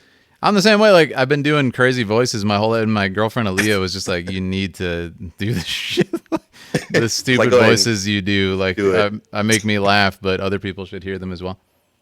I Yeah, feel that. we have some good ones, man. My favorite, or the chat's favorite one, is probably the lunch lady, is what I call it, and it's Yeah. kind of like it kind of is like it originated in FF8. There's a lunch lady in FF8. I'm sure you remember, who's like talking about hot dogs for 30 minutes. and stuff. Yeah, Zell and them hot dogs. Yeah, she does like a 30-minute like novel length story that you have to read through and everything. So it just like materialized when I was there, and it's kind of this voice. It's kind of like oh my God, I love what Cloudie has going on here. Look at the hair. The cloud is such a nice touch. It really brings out his skin.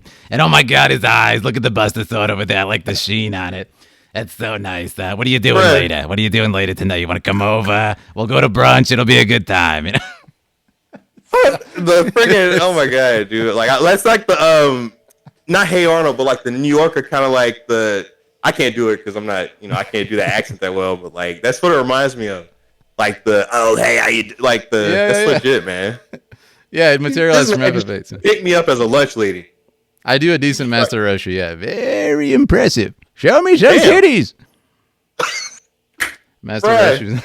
Oh wait, let me close my eye. I'll do that again. Let me close my eyes. Go for it. Okay. Very impressive. Pretty good. Pretty good. Dude, that's weird. Like if you do just black out and just like y'all picture Master Roshi on his island, like doing the whole like Looking oh at my god, dirty bro. magazines. Yeah. Good stuff. And they have man. to like edit out his beer in the American version. They colored it over with like blue so it'd be like water. Exactly, man. Yeah, a lot. And listen, a lot of what I've learned recently in voice acting is like there's voices, which are like impressions, which are fun, and I'm sure we both could do all night, our favorite ones. But you have to remember that it's voice acting, so like you have to really train the acting side and stuff. And that's what's cool about the video. And I saw that, Cloudie. It was a really beautiful video you did for your sister. Oh, thank and you. that death voice was like really well done. It wasn't just like I can do a fun voice. You put, like you said, you lost yourself in the character, and that's what really sells stuff. So. But Oh, yeah. thank you, man. Yeah, I what's weird is I don't remember. Like I did one take of that because I didn't put too much stock into like that character because it was already depressing enough. But That's method, I just man. remember, You didn't need to act.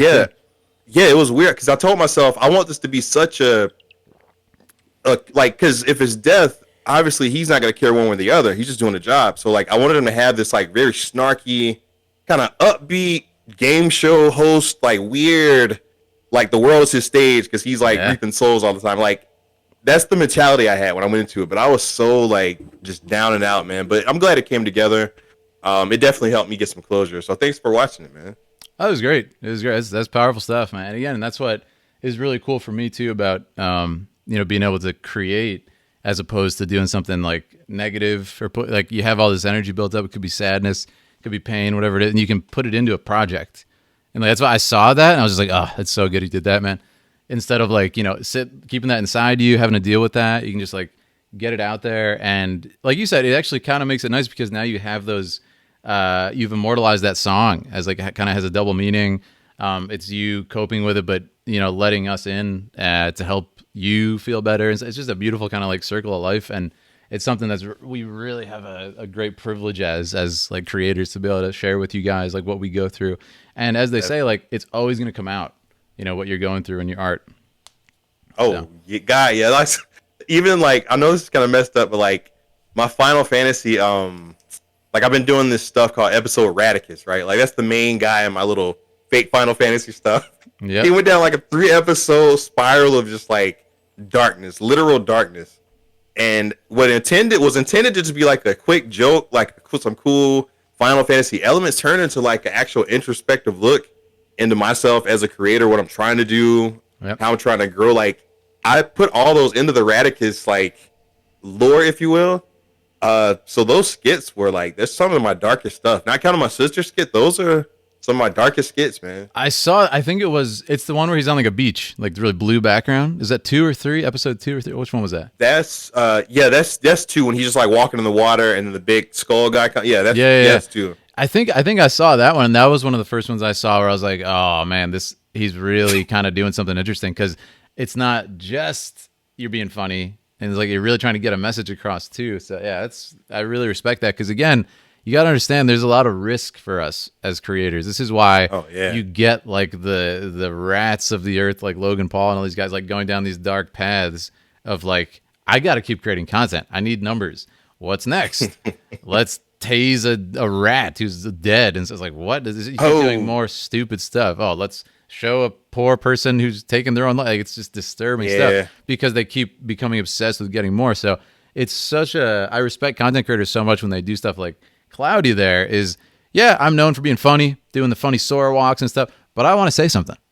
And I'm going to say something with this video because I need to. I'm an artist. I'm not like, it's not like we're at a, like a menagerie. And it's like, I'm here to entertain you guys. It's like, no, this isn't a puppet show. I'm here to be an artist. And that's what I try to do too, and try to get my message across.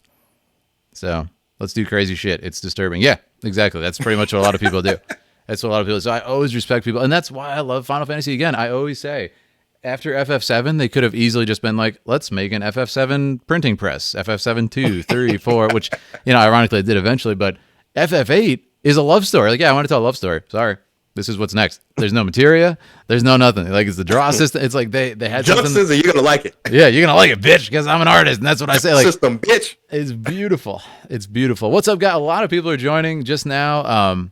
Give you a quick catch up. We're just having a great time talking about art, talking about content. Feel free to ask your questions. We got a giveaway happening later. You didn't miss it yet, so don't worry. Make sure to stick around and keep the questions up. But we're here with Cloudie McDoom, if you don't know. And Cloudie, feel free. Actually, I think I can shout you out if you're just in the chat. Let me do that. Or Leah, can you do that if you're still in the chat? Shout out Cloudie. Make sure to follow him on Twitch. All his handles. I'm assuming they're linked on your Twitch too. But we're having a great time. And that's one of the reasons I love Final Fantasy. Thanks, Leah. That's one of the reasons I love Final Fantasy personally is they're just such artists, and it's inspired me too to be more, a little bit more true to what I want to do in my stuff, and not just like what do people want to see. So it's a tough thing, and we will take hits as we will suffer for doing that, for doing like being having integrity as a creator, but we gotta say something instead of just doing a printing press or like copying the same thing over and over again. So yeah, but welcome everybody who's just joining. Angel and all kinds of folks. Oh snap, the squall is here. Angel here, let's see. Yeah, that's what's up. Half Baked, Shady Image, Quirky Riku, the whole gang is here. That's awesome, man. Heck yeah. Ademra. Heck yeah. Now another question for you, Cloudie. When I was growing up, Final Fantasy, as I said, is really what inspired me to get into filmmaking, as well as other things and other films. Like, what's some of the media that inspired you? Is it just Final Fantasy, Kingdom Hearts? Like, do you like films? What's some of the stuff that really pushed you to be like, I want to create? Yeah, it's definitely beyond the scope of video games, which I know that's what I focus heavily on in my content. But I can tell you right off the bat, Scott Pilgrim versus the World, the movie, is what kind of really gave me the itch to become a filmmaker. Yeah. Because I saw that in theaters back in like 2009, 10, whenever it came out. But also a movie that not a lot of people talked about, but it was called Chronicle, and it's basically this like found footage style movie. It's like Akira live action almost, but these 3 guys, one has a camera, they're going around doing high school stuff, and they get powers. And the one kid, he's like this weirdo, but he's got the most like power out of all of them. He's filming all this stuff. But like the way they did it, it was such a cool like bros with telekinesis basically. Yeah. Like they were literally going like to gas stations or like toy stores and like, hey man, watch this, bro. So they'll like make stuff move and whatever. But like the way they did that film really inspired me back then. So like I would say Scott Pilgrim and Chronicle is what really got me into filmmaking. That's really cool. Yeah, I can actually see the like sort of influence all those awesome effects and everything. And Scott Pilgrim to see like a lot of the stuff you do. That's incredible. Yeah, for sure. You guys like that movie? I can watch that movie all the time. I've not seen Chronicle though. I got to check that out. Yeah, it's interesting, man. Like it's a very unique. Again, like if you've seen the Akira anime, and they've even said it's very based on that. But oh god, I love that anime. Yeah. Kind of like Tetsuo, where he had like the inferiority complex, Yeah. and just ended up like losing his power or losing his mind with the power. It's the same principle with for Chronicle. That's incredible. I got to check it out. Yeah. What about you guys too? There's What's gonna some of your favorite movies? We don't talk about that too much here, ironically, but so Cloudie, what other JRPGs do you enjoy? I think I've seen you like Nier, right? There's a few that you've played in your day. Kingdom Hearts, obviously, we talked about. Yeah. What's some of the stuff you like? Man, so the thing with Near Automata, listen, someone bought that for me. Shout out to I think it was SC Rogue. They bought me the game, and I knew about 2B or 2 Booty as I call her, but I wasn't ready for how much attention they put into the yams. Oh, yeah. She walks and like I wasn't ready for that. So like when I first played the game on stream, I had to take a stream or two to just kind of like appreciate the cheeks. Take it in, yeah. Take it all in. Yeah, because you gotta remember you're playing as this character. Like you're gonna see that the whole time. They did that on I purpose. wasn't ready, Yeah. man. Yeah, I wasn't ready. I love the game. It was really interesting, unique. But Lord, like glory to Yamkind, man, because It's rough. Yeah, it's rough. It really is hard to focus when you're streaming. I did that too. I streamed it too. It's like, yeah, I'm listening to the story, but 2 Booty, 2 Booty. that's great. Oh my god, these emotes. Yeah, give me the booty emotes. We got one too. Oh snap! Show us Leah what with the you booty emotes. That's what's up. Yeah, show us the stuff. I think that's Smokealogue's booty. Yeah, those are great. But that's the thing. Like, oh, go ahead. No, yeah, go ahead. So tell us more. So obviously that, but also there's a series called like the Tales series, like Tales of the Abyss, Tales of Vesperia, all that. I love those games. I haven't played them all, but the ones I have, I've beaten and loved. Tales of the Abyss is the one that comes to mind. Tales of Symphonia. Yeah, I dig those. Let's see. Aside from Final Fantasy, other JRPGs, Zelda's technically a JRPG, correct? I mean, is it sort of, or you mean more like turn-based, adventure like, game, RPG? Yeah, whatever you want to call it. Yeah. Yeah, but we're talking. I guess you're talking more traditional, like turn-based, like. Oh, I love Zelda. Yeah, tell us about it. Okay. Big Zelda. Yeah, And you I'm saw big the on Master Zelda, Sword, yeah. man. Yeah, exactly. Yeah. You flexed with that earlier. I got one upstairs. Hell yeah. Yeah, man. Like those are my go-tos. You know, Amazing. Yeah, I like Harvest Moon games, even though those are more like farm simulators. Like, Oh, dude, I love Harvest Moon. Yeah. Yeah. I grew up on those too, man. I love the old Game Boy Harvest Moon and N64 one. Those where it's at. Yeah. Did you play Back to Nature? Did you play the one on PlayStation? No, I didn't have a PlayStation back in the day, so I didn't get to. Is it good? Wow. Yeah. Okay. So imagine they took the sprites, and this was a mind blow to me, but they took the sprites from Harvest Moon 64 and just like overhauled them into the PlayStation version. But the PlayStation one has like so much more like expansion to it. Like, it's hard to explain, but like the maps are bigger. Like it's just so much more going on in Back to Nature. 64 was great. It was good. Even with the weird paper bed sheet he slept in. But yeah, man, it was cool. Heck yeah, I gotta check it out. You check out that series. Yeah, Harvest Moon is really fun. It's like a lot of people who like Minecraft and stuff. Like you would probably love Harvest Moon. It's kind of one of the earlier versions of that. You're kind of getting farming stuff and getting minerals and resources. It's just a lot of fun. Building up a house, different Tales games. Yeah, I've played Tales of Symphonia back in the day, but that I think is my only Tales game to this day. The new one looks promising though, right? Tales of Arise. Man, I haven't kept up with them. Like I've seen them popping up, but like the last one I played and beat would have been Vesperia, and that was on like Xbox 360 years ago. But I haven't played one since then, which I need to. But hell yeah, slipping, man. Mecca with the sub. Thank you so much for that Prime sub, Mecca. Let's get some Cowards Die first in the chat, guys. Hell yeah. Hey, Mecca JD. If you got him. Thanks so much. Appreciate that. That's the voice of Jesse from FF7 welcoming you to the channel. Urbosa. Oh, yeah. Age of Calamity is great. You played Breath of the Wild, Cloudie? Yeah, I'm playing Breath of the Wild now, actually. You're doing it now? I just started last Saturday. A lot of deaths. I wasn't quite ready for the Breath of the Wild experience. Yeah. But that's okay. I get back on it tomorrow, and I'm going to try again. Amazing. Yeah, it's a lot of fun, man. It's a lot of fun. A lot of funny deaths, too, man. Oh, I bet. Yeah, there's some wild stuff. Like the physics engine is insane. Yeah, if you like 2B, you're going to like Urbosa, too, in that game.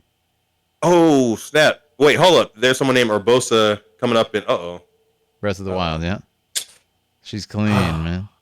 Man, bruh. Let me just say the last thing about like. No, actually, I ain't gonna bring up too much. Let it all out, man. Let it all out. This is your time. This is your time. I'm sorry, Mike. When we started talking about it, like, cause I'm on a big screen down here, right? Yeah. So like, all I see now is just this giant like Android ass on my TV, and like, it's a lot to cope with, man. It's just a lot to think about, and I just appreciate ass, not in a disrespectful way at all. My chat knows this, like the squad knows this. Yeah, like I you just appreciate it, fine statue or something, artwork. Yeah. Yeah, exactly. Like, I just had to be careful how I said it because Of course. they cancel people for like next to nothing nowadays. So Man confesses to loving ass on the Philip Hartshorn stream. Canceled Cloudie is canceled. forever. Oh my God! Thank you so much, guys. Oh, hydrate. Thanks for that. Yeah, we have some pretty wild channel points things too, guys. If you want to save up and take a look, go for it. But yeah, next I'll question. run out of water. Hell yeah, man. Yeah, dude, go grab some if you need it. No pressure. But my next question is, where do you want to see Final Fantasy go in the future? And I'll give you mine just as a kind of like a inspiration here. I would love like Final Fantasy 17 to go back to like a Yoshitaka Amano design. This is the guy who did 1 through 6. And let's see like a modern, amazing graphics Final Fantasy with the Yoshitaka Amano designs with Nobuo on the music, like classic. Ooh. It would look like Vampire Hunter D if you guys have seen that. Like, it'd be sick. But what do you think, man? Where's the direction you want to see? So when you say that design, are you talking about even going back to the rendered backgrounds, like the sprites on the rendered background style? Not necessarily. Like that would be awesome too. I'd love to see more of that, even if it's like a mix. But I just mean the artist who drew 1 through 6 instead of like Nomura, who draws Sora and Cloud and Sephiroth and all those guys. I would love to see that classic style, but with good graphics, even if it's pre-rendered or not. That would be so cool. Oh, bet. Okay. As far as what I would like to see in future ones, I don't know, man. Like, it's a tough call because, like, I know Final Fantasy has always been good about they put you into this world, and for the most part, most of the stories do tend to be like this tale of like being these like small nobodies who rise to the point of killing like that universe's god. Basically, that seems to be the recurrent theme. Yep. If I stop and think about it, like Sephiroth was technically a god-like character. Killed him. Mm-hmm. Sorceress Adele Ultimacia, she was gonna like destroy time. Yep. Literally. FF9 Necron, he was like, hey, look, I'm just here on a hill. Who is Necron? Nobody knows. Yeah, he just showed up like, hey, he's just some jackass. We got to beat him up, beat his ass. Yeah. I'm pretty much the god of this world. Try to kill me, but like, I don't know, man. Like, this is gonna sound weird, but I want to make games someday, and I want to make my own like, not Final Fantasy, but like my own like world, like inspired by the things I love, that I've grown up in digging in.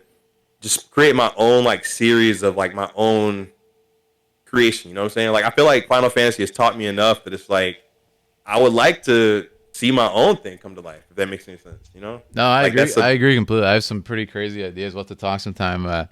We can make a game together or something. But yeah, I love the direction that a lot of it's going. But that's kind of the other thing about Final Fantasy. It's always doing something new. That to be inspired by it means you want to do something different. You want to do something for the first time, and I know exactly what Cloudie means with that. So yeah, that is a great thing. Game creating boy band. Yes, we will be the game creating Final Fantasy 7 boy band stuff. Yeah, it'll be great. Dude, Phil, you may not have seen this. Like I posted it on Twitter, but I deleted it because I thought they were gonna ban me. Oh no. No. Well, no, not for like a bad reason, like because of copyright music. So I did like NSYNC dance with I had like Cloud, Mario, Sora, Death, and like Kitty Man, the guy from my Final Fantasy game. They were doing the "It's Gonna Be Me" dance in the sequence. Like I did this. Like, I'll show it to you later, but like, please, it's pretty legit. Like when you said boy band, it made me think about that. Yo, Orange, thank you so much for the tier 1 sub gift to Cloudie McDoom. He secures it. Let's get some cowards effort. Thank you so much, Orange. And hell yeah, guys, enjoy the ad-free viewing for our subs and those juicy emotes. New emotes drawn by Aaliyah. Just the other day, we have Waka Monka S here. We have Crying Jesse. We got Reno Gasm. We got all kinds of stuff. So check it out. Thank you so much, guys. Not the last.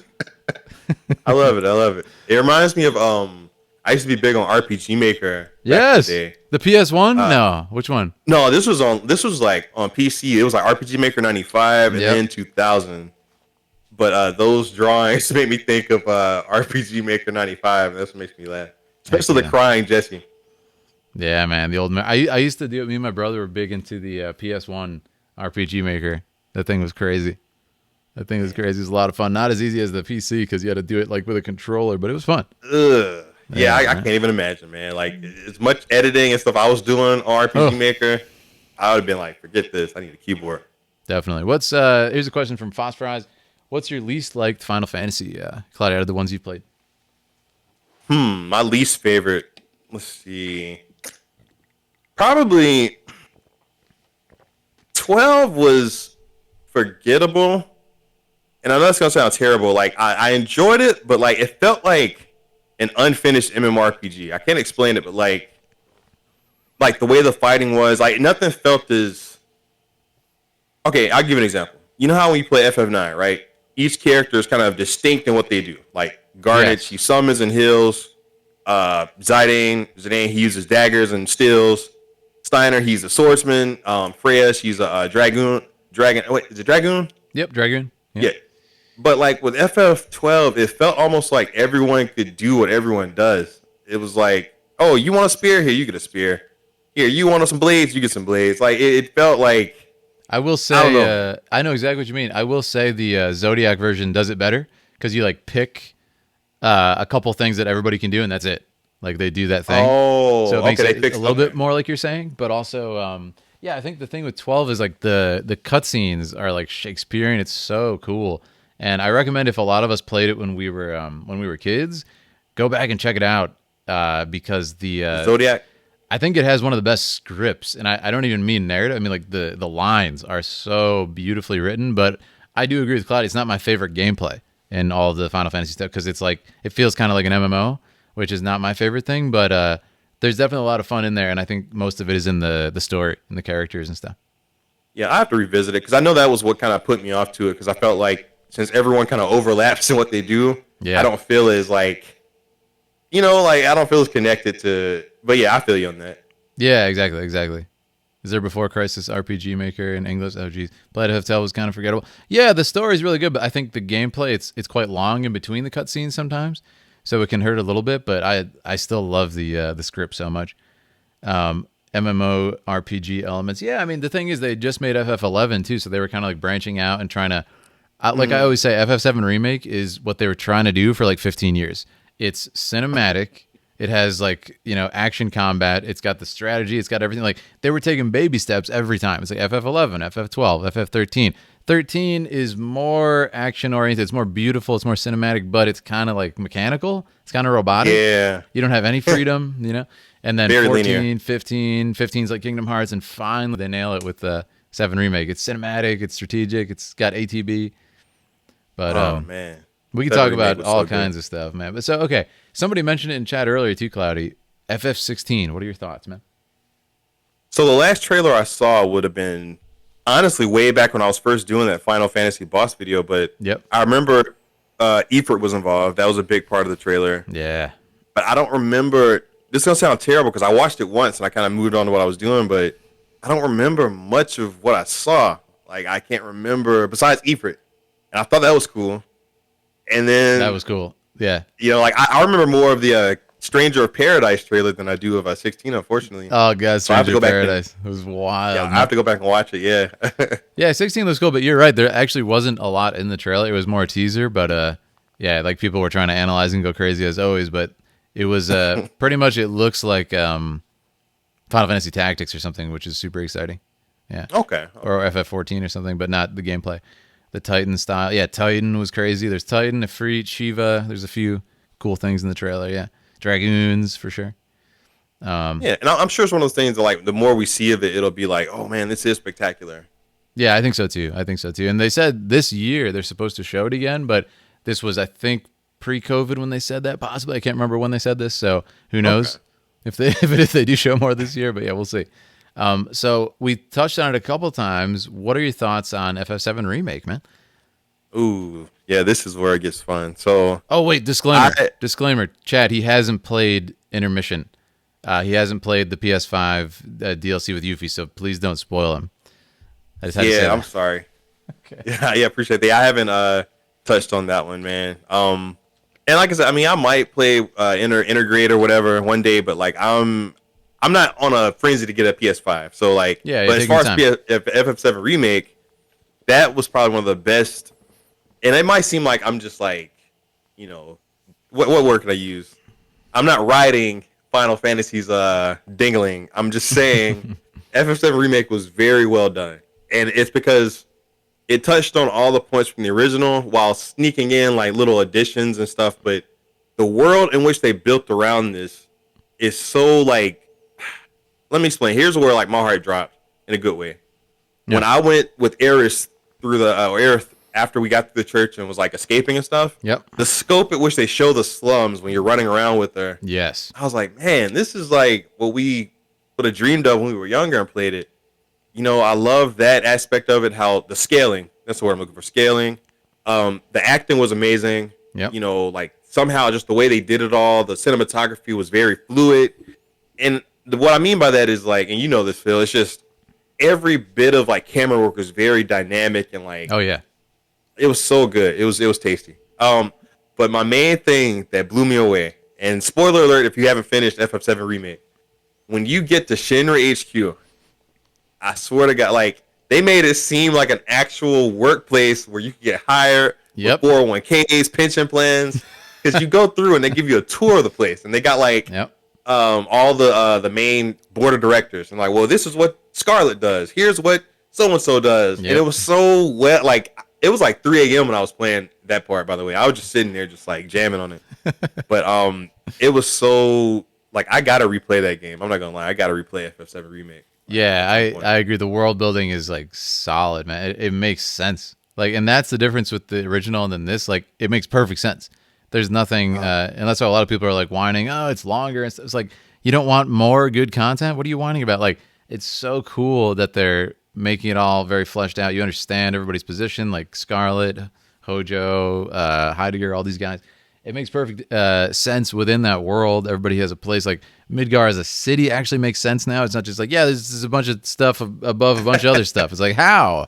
You know, so it makes sense now. It's really well done. Like they show how the fans and like the artificial suns light the slums and stuff. Like it's awesome.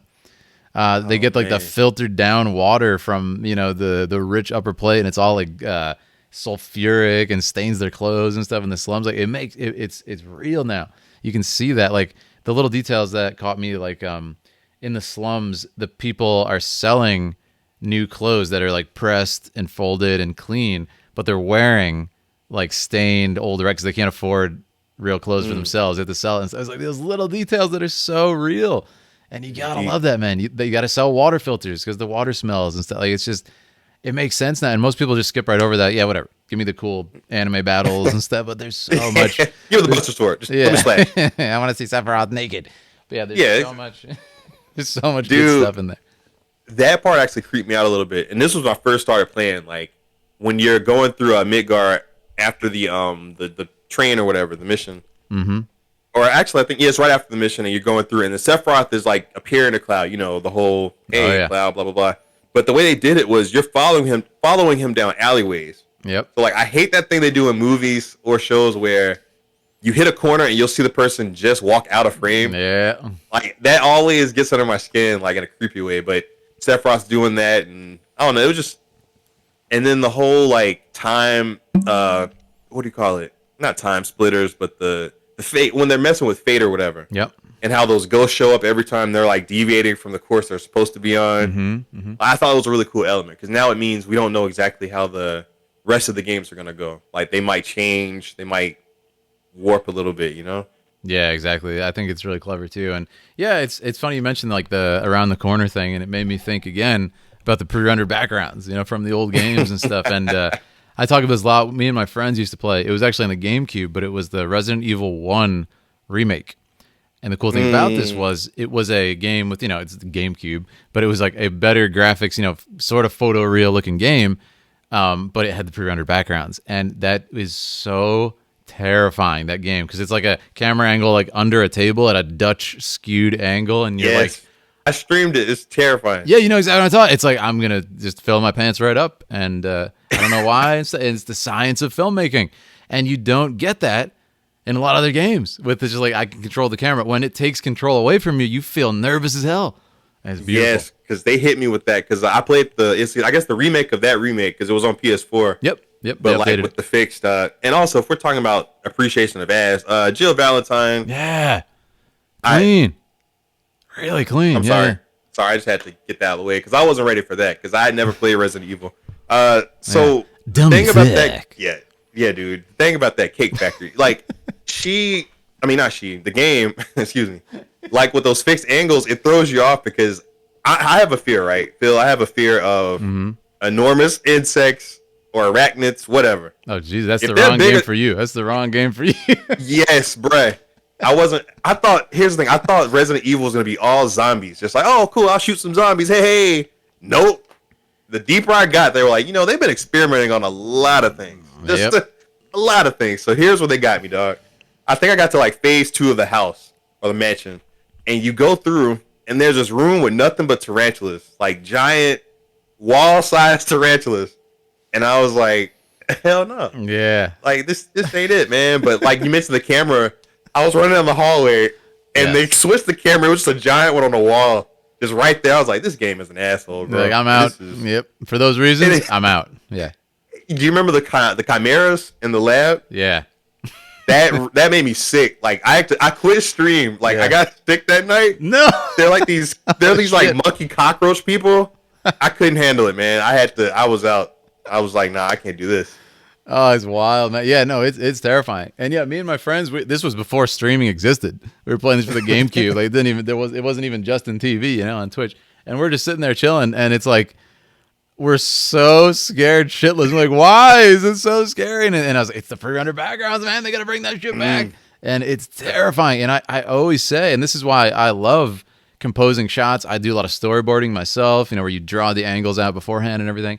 Be the same as like when people draw a manga, right? They're like storyboarding different angles. And the cool thing is you have the control to say like, I want the audience to feel tension.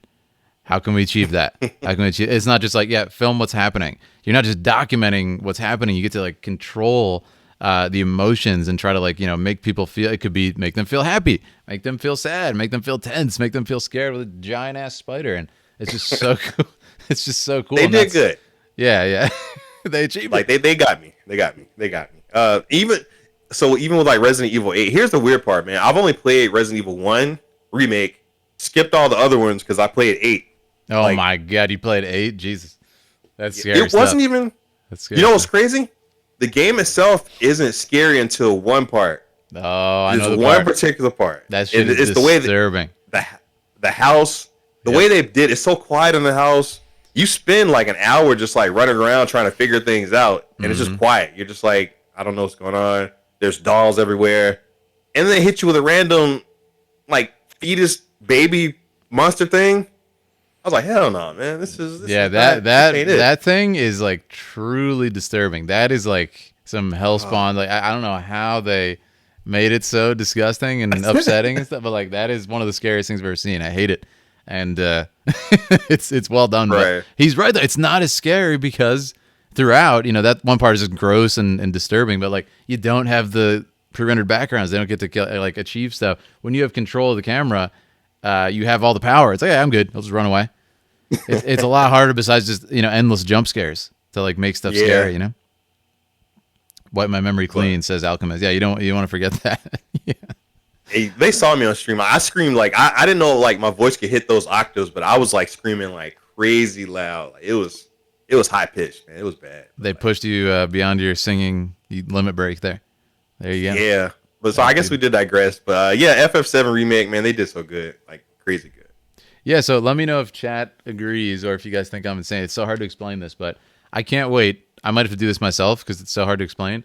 A mod for FF7 remake when it hits PC. Picture this.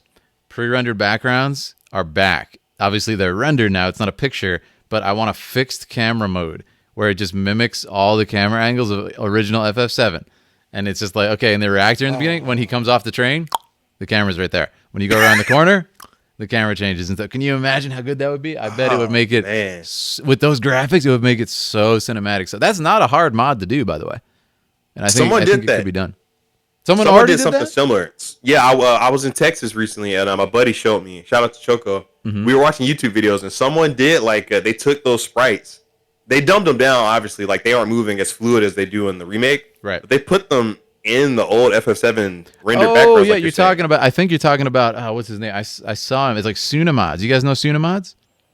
Shout out to That might have been Sunamods. who it was. I saw him, I think, on Baby Seal's channel and checked out some of the stuff. It's crazy. But yeah, I'm talking about in FF7 Remake. Let's get a mod that just like changes the camera angles. And I think that would be wild. You know what I mean? So I think it can be done. I'll have to do it myself, goddamn it. But yeah. Bring back pre-rendered background. That sounds like an old man. No, I mean, like I said, I can appreciate what they did with FF7 Remake, like everything about it. Now, I do say, like, when I play FF9, those pre-rendered backgrounds, like those, especially Limblom, Alexandria, like those were so beautiful. Mm-hmm. But yeah, or Brambau, Terra, those areas were pretty cool. Yeah, and like again, the way they look. I think it'd be cool if in modern games they mix some of that in. It wouldn't be all the time. Like you got to control the camera, like probably on like the overworld map or something. But how cool would it be in FF7 Remake if you come to like Calm or whatever, and there's a couple angles like inside houses where it's just like, looking from a certain angle. I think that'd be super cool. It can't be that hard to figure out for them. How long do you think Remake will be? Says Demra. How long do you think, Cloudie, will be? 2 parts, 3 parts, 4 parts, 5? Well, let's look at this from. Sorry about my squeaking chair, by the way. Oh, no worries. It's 2 parts to this. You got to look at the fact that from a marketing standpoint and money, they could stretch this out as long as they wanted to, because they know it's a money grab at this point, because everyone wants more FF7 Remake. So, for example, with Yuffie and the integrate part, that's one DLC basically. They could easily say, okay, Vince is going to get one, Sid's going to get one. They might even do the thing where like the part where Tifa and Cloud, when Cloud is in a wheelchair, when he gets exposed to Mako and all that stuff, they can easily say, okay, this is his own separate little DLC that you got to buy. Like, yeah. So I don't know how many parts. I don't know how much they're gonna milk this this cash cow. I can't really answer that. You know what I'm saying? Because like I get it. Like I get it from a money standpoint why they would stretch them out so much. Ideally, we get 4 parts. Where it's like disc 1, disc 2, disc 3, disc 4. But I doubt it. Yeah, I think 3 or 4 would be really good because it would, each one would be super powerful and it would be concise. But I mean, also besides the money thing for them, like if it's quality and it's as fleshed out as the first one, I'm fine if they make as much as they want. I think like obviously 10 is way too much parts, but yeah, I think like some sort of, I'm fine with like 4 or 5 if it's amazing and it just keeps world building and stuff. If it starts to be, lackluster content, that's a different conversation, but the first one is so good. And then Cloud, you haven't played it yet, but the DLC is so good. It just improves on like everything of the first game. And when I saw that, I'm like, oh, I have full faith. I can't wait to see what they do. It's just like artists creating at the top of their game, So Integrate is actually like its own standalone game. It doesn't feel like something you could have downloaded. Like it feels like a full length, like. Yeah, I mean, listen, as far as DLCs go, most of the DLCs I've played in my day are like 2 or 3 hours. They're like, okay, if you stretch it out. This is like, it took me, I think, over 10 hours to beat the whole thing. So it's a real substantial game considering it's an add-on, It's a really good deal for, I think, what is it, like $15-20, guys? Something like that. As far as DLC goes, it is really Integrate good. only costs $20. Yeah. It's a free upgrade to the PS5, but the Yuffie whole DLC, that's only I think it's $15-20, right? Oh wow, okay. Yeah, so it's a very good, again, compared to other DLCs, it's freaking fantastic, I think. I had no idea, man. Again, this is talking to someone who doesn't have like their hands on a PS5, so like I guess I didn't really look into it, but I feel you, man. I had to run over Palmer with a Shinra truck to get mine, man. They're hard to get. I like that reference. I like it. Yeah. I hope Sid has the dirtiest mouth ever. He probably will because they swear a lot in the remake. They swear a whole lot, so it's gonna be good.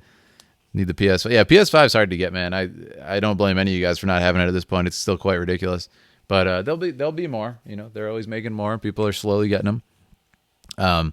That being said, let's see another question. So I don't want to talk too much about it because we don't want to spoil you, but without, and remember, guys, just a reminder: don't spoil him in the chat because you know just a little bit more than Cloudie does. What do you? Where do you want to see like the ending of FF7 go? Because I have some pretty cool ideas that I'll share maybe a little bit of because I don't want to give you more information. But what do you want to see happen? Like, do you want it to be the end of FF7? Because you know the original ended kind of open ended like that. How do you want to see this tie up? The entire saga, the entire compilation. What do you think? I think. Well, I feel like with the way the FF7 remake that I played went, I'm curious to see how they. First off, I'm curious to see how they unravel this new story because we already know for a fact it's not going to be identical to what we played when we were younger. You know, whether they implement new characters, whether they change the course of events. But I personally feel like it's going to be this like Donnie Darko situation. That's a movie where I you love that Donnie movie. Darko? That's a fantastic film. Yeah. I personally feel like it's going to be one of those situations where if Zach, say he shows up, because he came at the end of FF7 Remake, unless that was some weird flashback. If he actually shows up and time is broken to the point where he's back, I feel like he might either assist Cloud or he might show up and hang out with the party, do something. But at some point, him and Aerith both realize we still have to die. Like, we still have to, by some chain of events, we have to perish in order for this reality to unfold as it should. And I feel like that's going to be a really heavy emotional thing because, one, you'll have way more investment in these characters because there's voice acting, there's emotion, there's more depth. I mean, we still felt stuff for the little polygon characters, but this is a new level. Like, imagine if Aerith actually does die in this version. Like, she does actually get killed again. It's going to hit so much harder because it's in HD. It's going to hurt. It's going to hurt. It's real acting now. They got facial capture, motion capture. It's going to hurt, man. Yeah, but again, even if it comes down to like a choice of having to do it. Say if they avoid death for so long, kind of like Donnie Darko, you know, where you literally had to loop back and say, well, I got to go get back in bed. I have to go back in time, get hit by this plane so all this other bad stuff doesn't happen. I think that'll be a cool way they spin it. But as far as how I want to see it end, I just want it to take me on the journey. And when I finish it, I can look back and say, that's my FF7. That's mine. That's my game. I like that. Yeah, you just want like that closure and say, I agree. I agree. I'm someone who's like super optimistic about it and think it's going to be fantastic as well. And I would love to see like, you know, Sephiroth and everything, like a real definitive end to him because for the same reason they're flushing him out now, I feel they should like end him for good to like just solidify how iconic he is and everything. Have a great ending for him and Cloud and everybody, all our favorite characters. And yeah, I think most likely it will happen as you say, man. It's going to be something like that. Do you remember in the train graveyard? And here's something that stuck out to me. Yeah, what you got? When you're in the train graveyard in FF7 Remake, Aerith has like a flashback of herself as a kid, and she's like crying really hard. Yep, abandoned. And some kids around. I didn't know if that was like some kind of plot element they were going to revisit or just showing her emotional state at that point and what they were doing. Like if her childhood has anything else to do with the story, or if that was just more like, oh, hey, this is, you know, how she was when she was a kid or something. Like that was a really cool moment. Yeah, I think they will. I mean, I've read a little snippets of the novella they put out, which is like Tifa and Aerith's younger days and stuff. And I don't think there's a proper translation yet, but man, I'm excited because they are just fleshing out these characters like on an unprecedented level. Like it is. I mean, Yuffie, again, you haven't played it yet, Cloudie, but what they do with Yuffie is they turn Yuffie from like a goofy, like I'm a ninja, I steal stuff, into like a, you know, a real breathing young woman. Like it's amazing. She's a real deep character now, and I can't wait to see it. Yeah, I mean, it's Yuffie. She's like a side character with a few lines in the game, you know? Yeah. So. Oh, wow. Okay. Yeah, man. I'm going to have to go steal me. I mean, I'm going to have to go obtain a PS5 and borrow go integrate permanently. Yeah. Oh, question for Cloudie. What do you want for the character of Vincent, whether story-wise or gameplay-wise? You know, this is going to probably hurt some people's feelings, but Vincent was cool. But I don't remember using him that much when I played the old school FF7. Like I remember he was there where he was. You know, I remember getting him out of the coffin in the Shinra Mansion. I was like, oh, that's dope. And then I kind of stuck to Cloud, Red 13, and Tifa. And so I don't really have that much of a connection to Vincent. I'm sure if I played Dirge of Cerberus is that his game that he had? Yep. Dirge of Cerberus. I'm sure if I played that, I would feel a little different. I'd be like, yo. Matter of fact, I should stream that one day. I'll go back and try to stream Dirge of Cerberus if it's on PS4. But like, I don't know. I don't have any feelings for him to really comment on that, unfortunately. Yeah, I mean, I He's actually agree more with you, Cloudie. Not that he's bad by any means, but he just doesn't do anything. Like, this is why the remake is so exciting. People act like Vincent's like a deep character. He's not even in it. You know, he's a complete side character. So they have such a canvas. It's the same thing with Yuffie. Like, and that's why I have all this confidence now in Vincent. Like, Yuffie was super open, and they just nailed it. So I can't wait to see what they do with Vincent. I cannot wait. Oh yeah, they're probably giving full blown flashbacks before he like went vampire, like all this stuff that they can do with him. You know, totally. I mean, think about it like a Turk. Yeah. You know, he's pretty much like mafia, and so there's so much they can do there. So I think it's gonna be great. Takes place after Advent Children. Yeah, Dirge of Cerberus takes place a year after Advent Children, so it's like 3 years after FF7. But yeah, it's a lot of fun. What characters you guys most excited to see? I'm excited for everybody. I mean, it's more of the same, but I mean, some of the really wacky characters, like what's his name, Dio from the Gold Saucer and stuff like. Oh, wasn't he the buff dude? Yeah, he's walks around in a Speedo all the time. Like, yeah, what's up? I own the Gold Saucer. It's like, what? Like, those people are gonna just they add such a life to the world. I love it. It's so wacky, you know. Oh, just like Don Corneo's, like his whole mansion, his whole town, his whole vibe. Like they gave him a lot of. Yeah. Andrea, like the one you have to dance against. I did like a skip for that. Like great. Yeah, characters. Even he was fleshed out. Had a full blown Dance Revolution number. Yeah, so many good characters like that they added too that are new, like Madam M, Andrea, and what's his name, Chocobo Sam. Just fantastic characters that bring the world to life. So I mean, can you imagine Gold Saucer is going to be insane? The stuff. Oh yeah, they're gonna go ham. Like I know for a fact now they have the freedom and creative liberty to just pretty much insert characters who. Now obviously I don't think they can do any major characters. Say for example the silver haired guy who had a vendetta against Don Corneo. Yep. He wasn't pivotal to this. Like he had his own agenda. Yep. So he was there, but he wasn't gonna affect anything that happened to the original game. You know what I mean? Mm-hmm. Exactly. Like even when you go to the sewer and do all that stuff, like.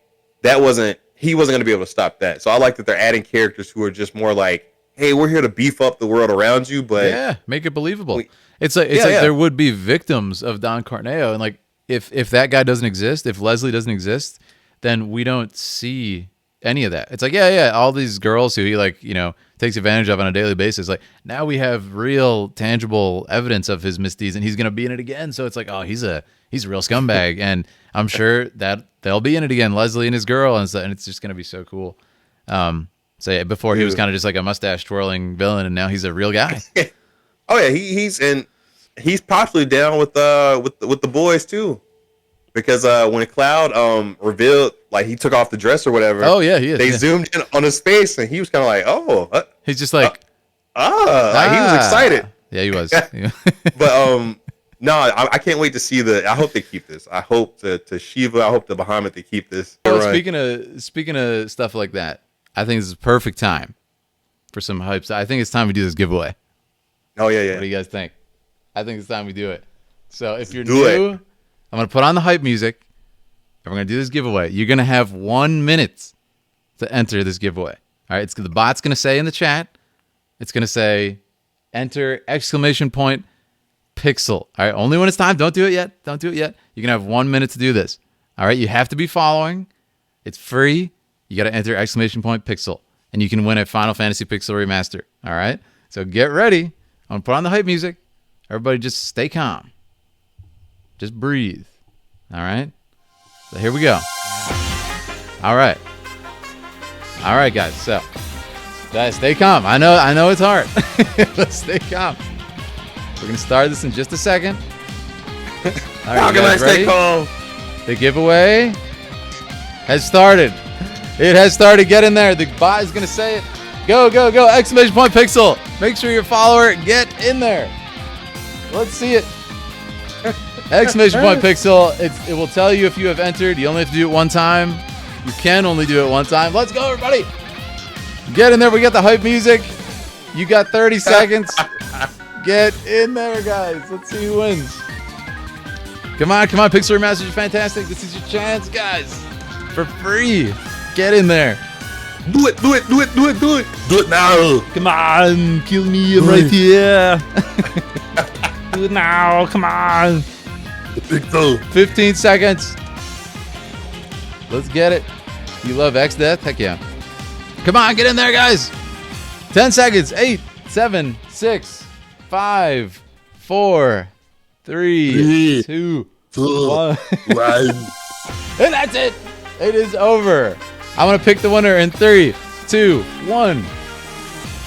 The winner is Harp Dog Games. Are you in the chat, Harp Dog Games? Hell yeah, man. Good job. Harp Dog, reveal yourself to the kids, man. What's going to happen is Aaliyah is going to message you with that code for Steam. And it is all yours, man. Harp Dog, congrats. Hope you enjoy it. That is the Final Fantasy Pixel Remaster. It's a blast. I played it on stream.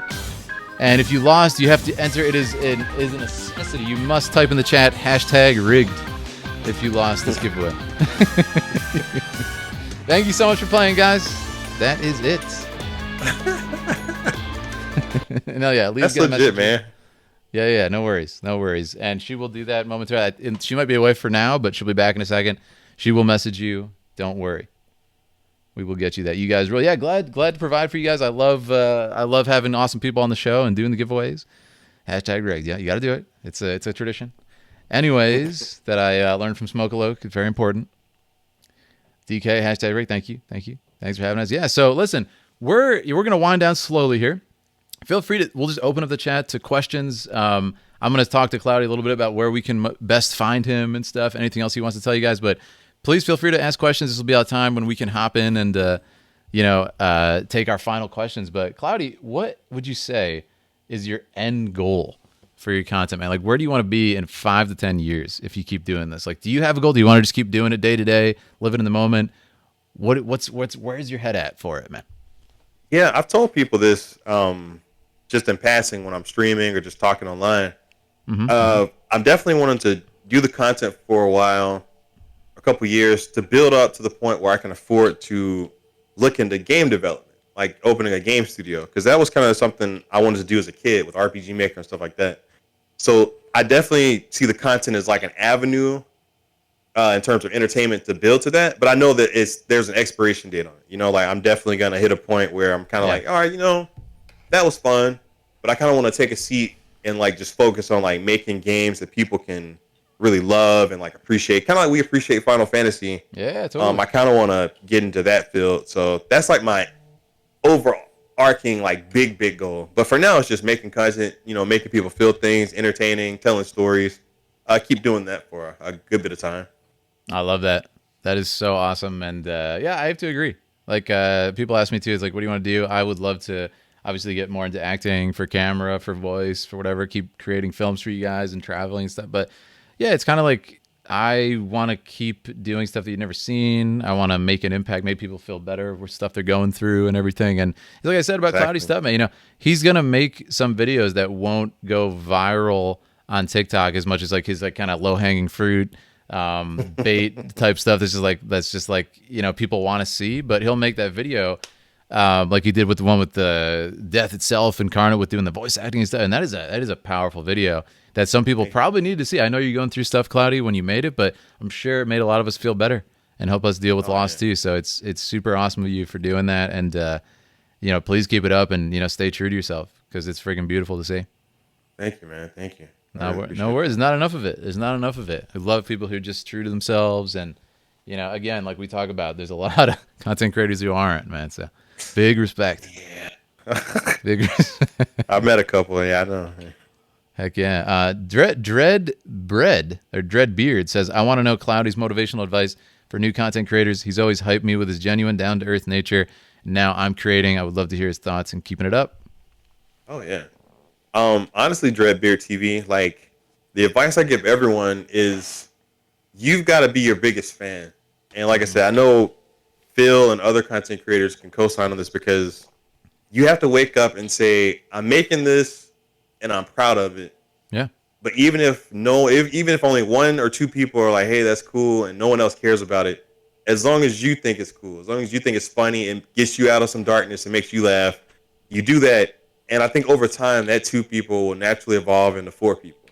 Yeah. And that 4 people will, compound on the 8 people, 16, 32, etc.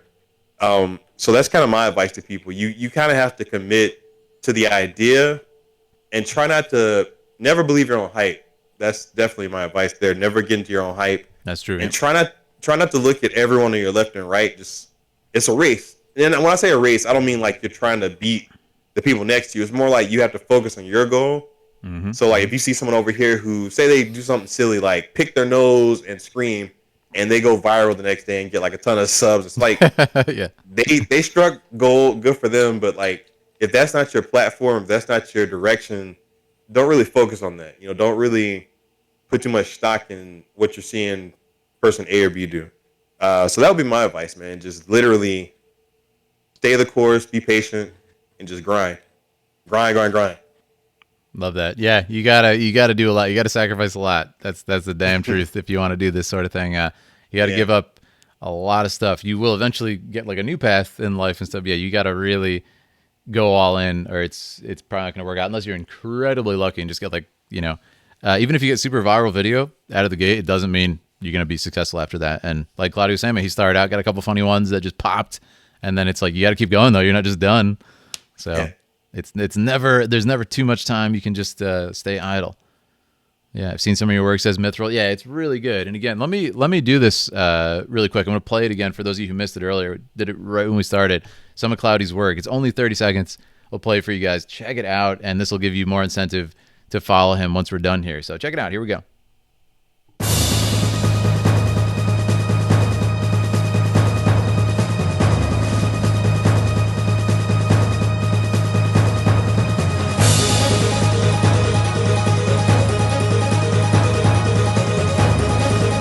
Yeah, like, this is like it's a different kind of.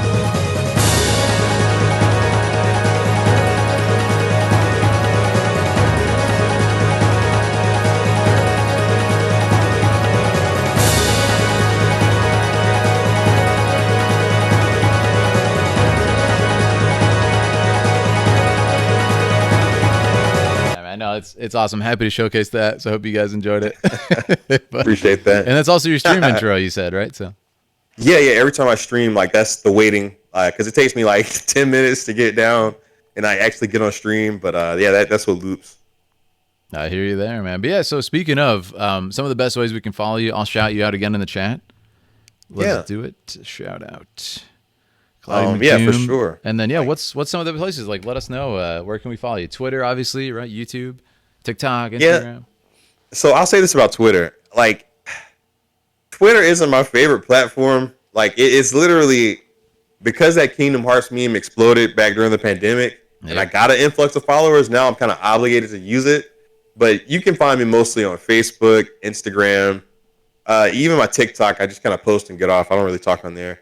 But yeah, mainly Facebook and Instagram. Those are my main 2 that I'm active on, and YouTube, of course. So yeah, love that. All my Cloudie content was Facebook. Yeah, my Facebook is my biggest following, oddly enough, because nobody here is on there, as far as I know. Like as far as my followers here, but I have like mostly Indian followers, Middle Eastern followers, and stuff. It's a strange place, Facebook, as far as like. For whatever reason, my stuff has gone directly to those countries, and it's like U.S. is lower percent. I have no idea why, but it's funny because a lot of people, like, there's a language barrier. So a lot of people are like messaging me, and we're trying to communicate. And I'm like, thanks. I think. Thank you so much for watching this stuff. Like, it's a lot of fun, but don't sleep on Facebook. I always say to content creators, do not sleep on it. Yeah, it crept up on me actually because I didn't put much stock into that, especially during the pandemic. I was like, okay, I got a Facebook page, but whatever. But then that thing started just like climbing. Like I looked up and one day I was like, wait, you have like 28,000 followers on here. I was like, oh. Yeah. And that's why I kind of was like, yeah. It's the same thing for me, dude. I got a video. I'm not kidding. To this day, it has over 130 million views. What? On Facebook. That number is not a number that people usually say and talking about content. I don't know how this happened. Man. Of course, it was a video that is like, it's very difficult to tell, like, how to explain. It's a fight scene I did in an elevator with a few of my friends in LA. and Yeah. it is like we made it look like the GoPro was a security camera. It looks like real footage, and just a bunch of people get into the elevator and chill. Like, was it two girls, 3 guys, and we're just sitting there, and then we just start at the flip of a coin, just beating the ever living shit out of it. It looks like we're actually killing each other, just like slamming each other's heads and elbowing. It looks insane, and and I just titled it like, what did I say? The caption was just like Monday mornings or something like that. And people just lost their mind. I don't know why. And one day, because it was an older video, like a year later, I'm like, wait, how many followers do I have on Facebook? 100K, 200K, 300K. It just kept going up. I'm like, what is going on? And then I realized it's this goddamn video. It's like 40 seconds. It's really funny, but of course, it was the one video where like people don't know which one I am because the caption doesn't say like I'm the guy with the whatever shirt, you know.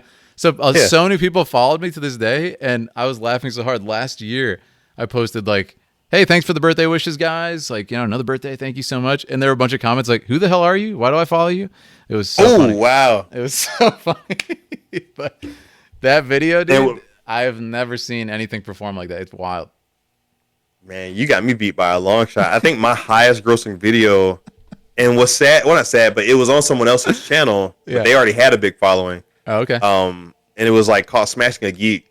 We've since kind of like moved on from it, but that one hit like 1 million views, and that was big for me because, like I said, I'm used to like lower numbers. But right now, my closest is this old school anime intro on Facebook, and that's at like 816,000 views, which is big on my like for me, you know, like for something I do. Dude, there's a lot of views, man. Yeah. So like, you know, like I'm close to having a video that actually has 1 million views. It's probably gonna be that one in like a couple months, but yeah, man, it feels good. It feels good when it happens. Yeah, it's really cool. And like that's what I was talking about my Shaolin documentary, which we're celebrating like 2.5 million views right now.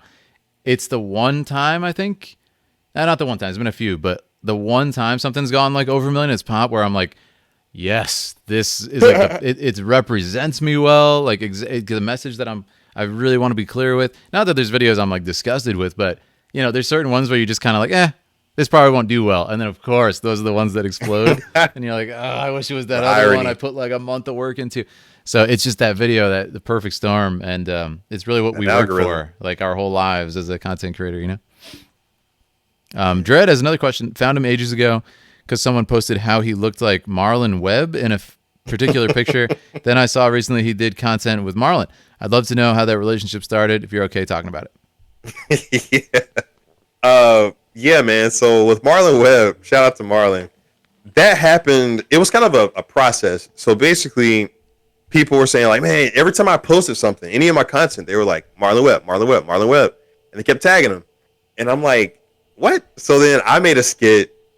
This was phase 1. This would have been like a couple years ago. I said how to be Marlon Webb in a nutshell. So I imitated him in a video, and he reacted to it. He's like, that's funny, man. But it wasn't like he didn't talk to me like through message or anything like that. So fast forward during the pandemic, I made a TikTok that said people you get mistaken for, Marlon Webb. So I did his whole eye thing or whatever. Yeah, that's funny. And that's when he hit me up and was like, yo, man, this is hilarious. I'm going to duet it. So he reacted to it, and I got an influx of like Instagram and TikTok followers or whatever. So then he was like, yo, man, come to California, like come hang out with me. And I was like, oh, cool. So that's cool. That's how it was like a steady like build up to that that relationship. Actually, I'm supposed to go hang out with them probably in the next month or two. Actually, he hit me up recently, so yeah, that's how that went down. That's amazing. Like we might be cousins and don't know it. Who knows? It could be, man. It could be. Everybody says I look like that guy from The Mummy. Yeah, so I'm just saying. I'm just saying. A Nux on the moon. Not. I mean, you aren't Emotep, but just like you know. That's what Cloudie said the moment we got on today. He's like, dude, looks like the guy from The Mummy. The chat, they will agree. He looks just like, I can't remember his name, but his name is guy that's helping him. Ardith Bay in the movie, and the actor is Oded Fair. He's a really good actor too.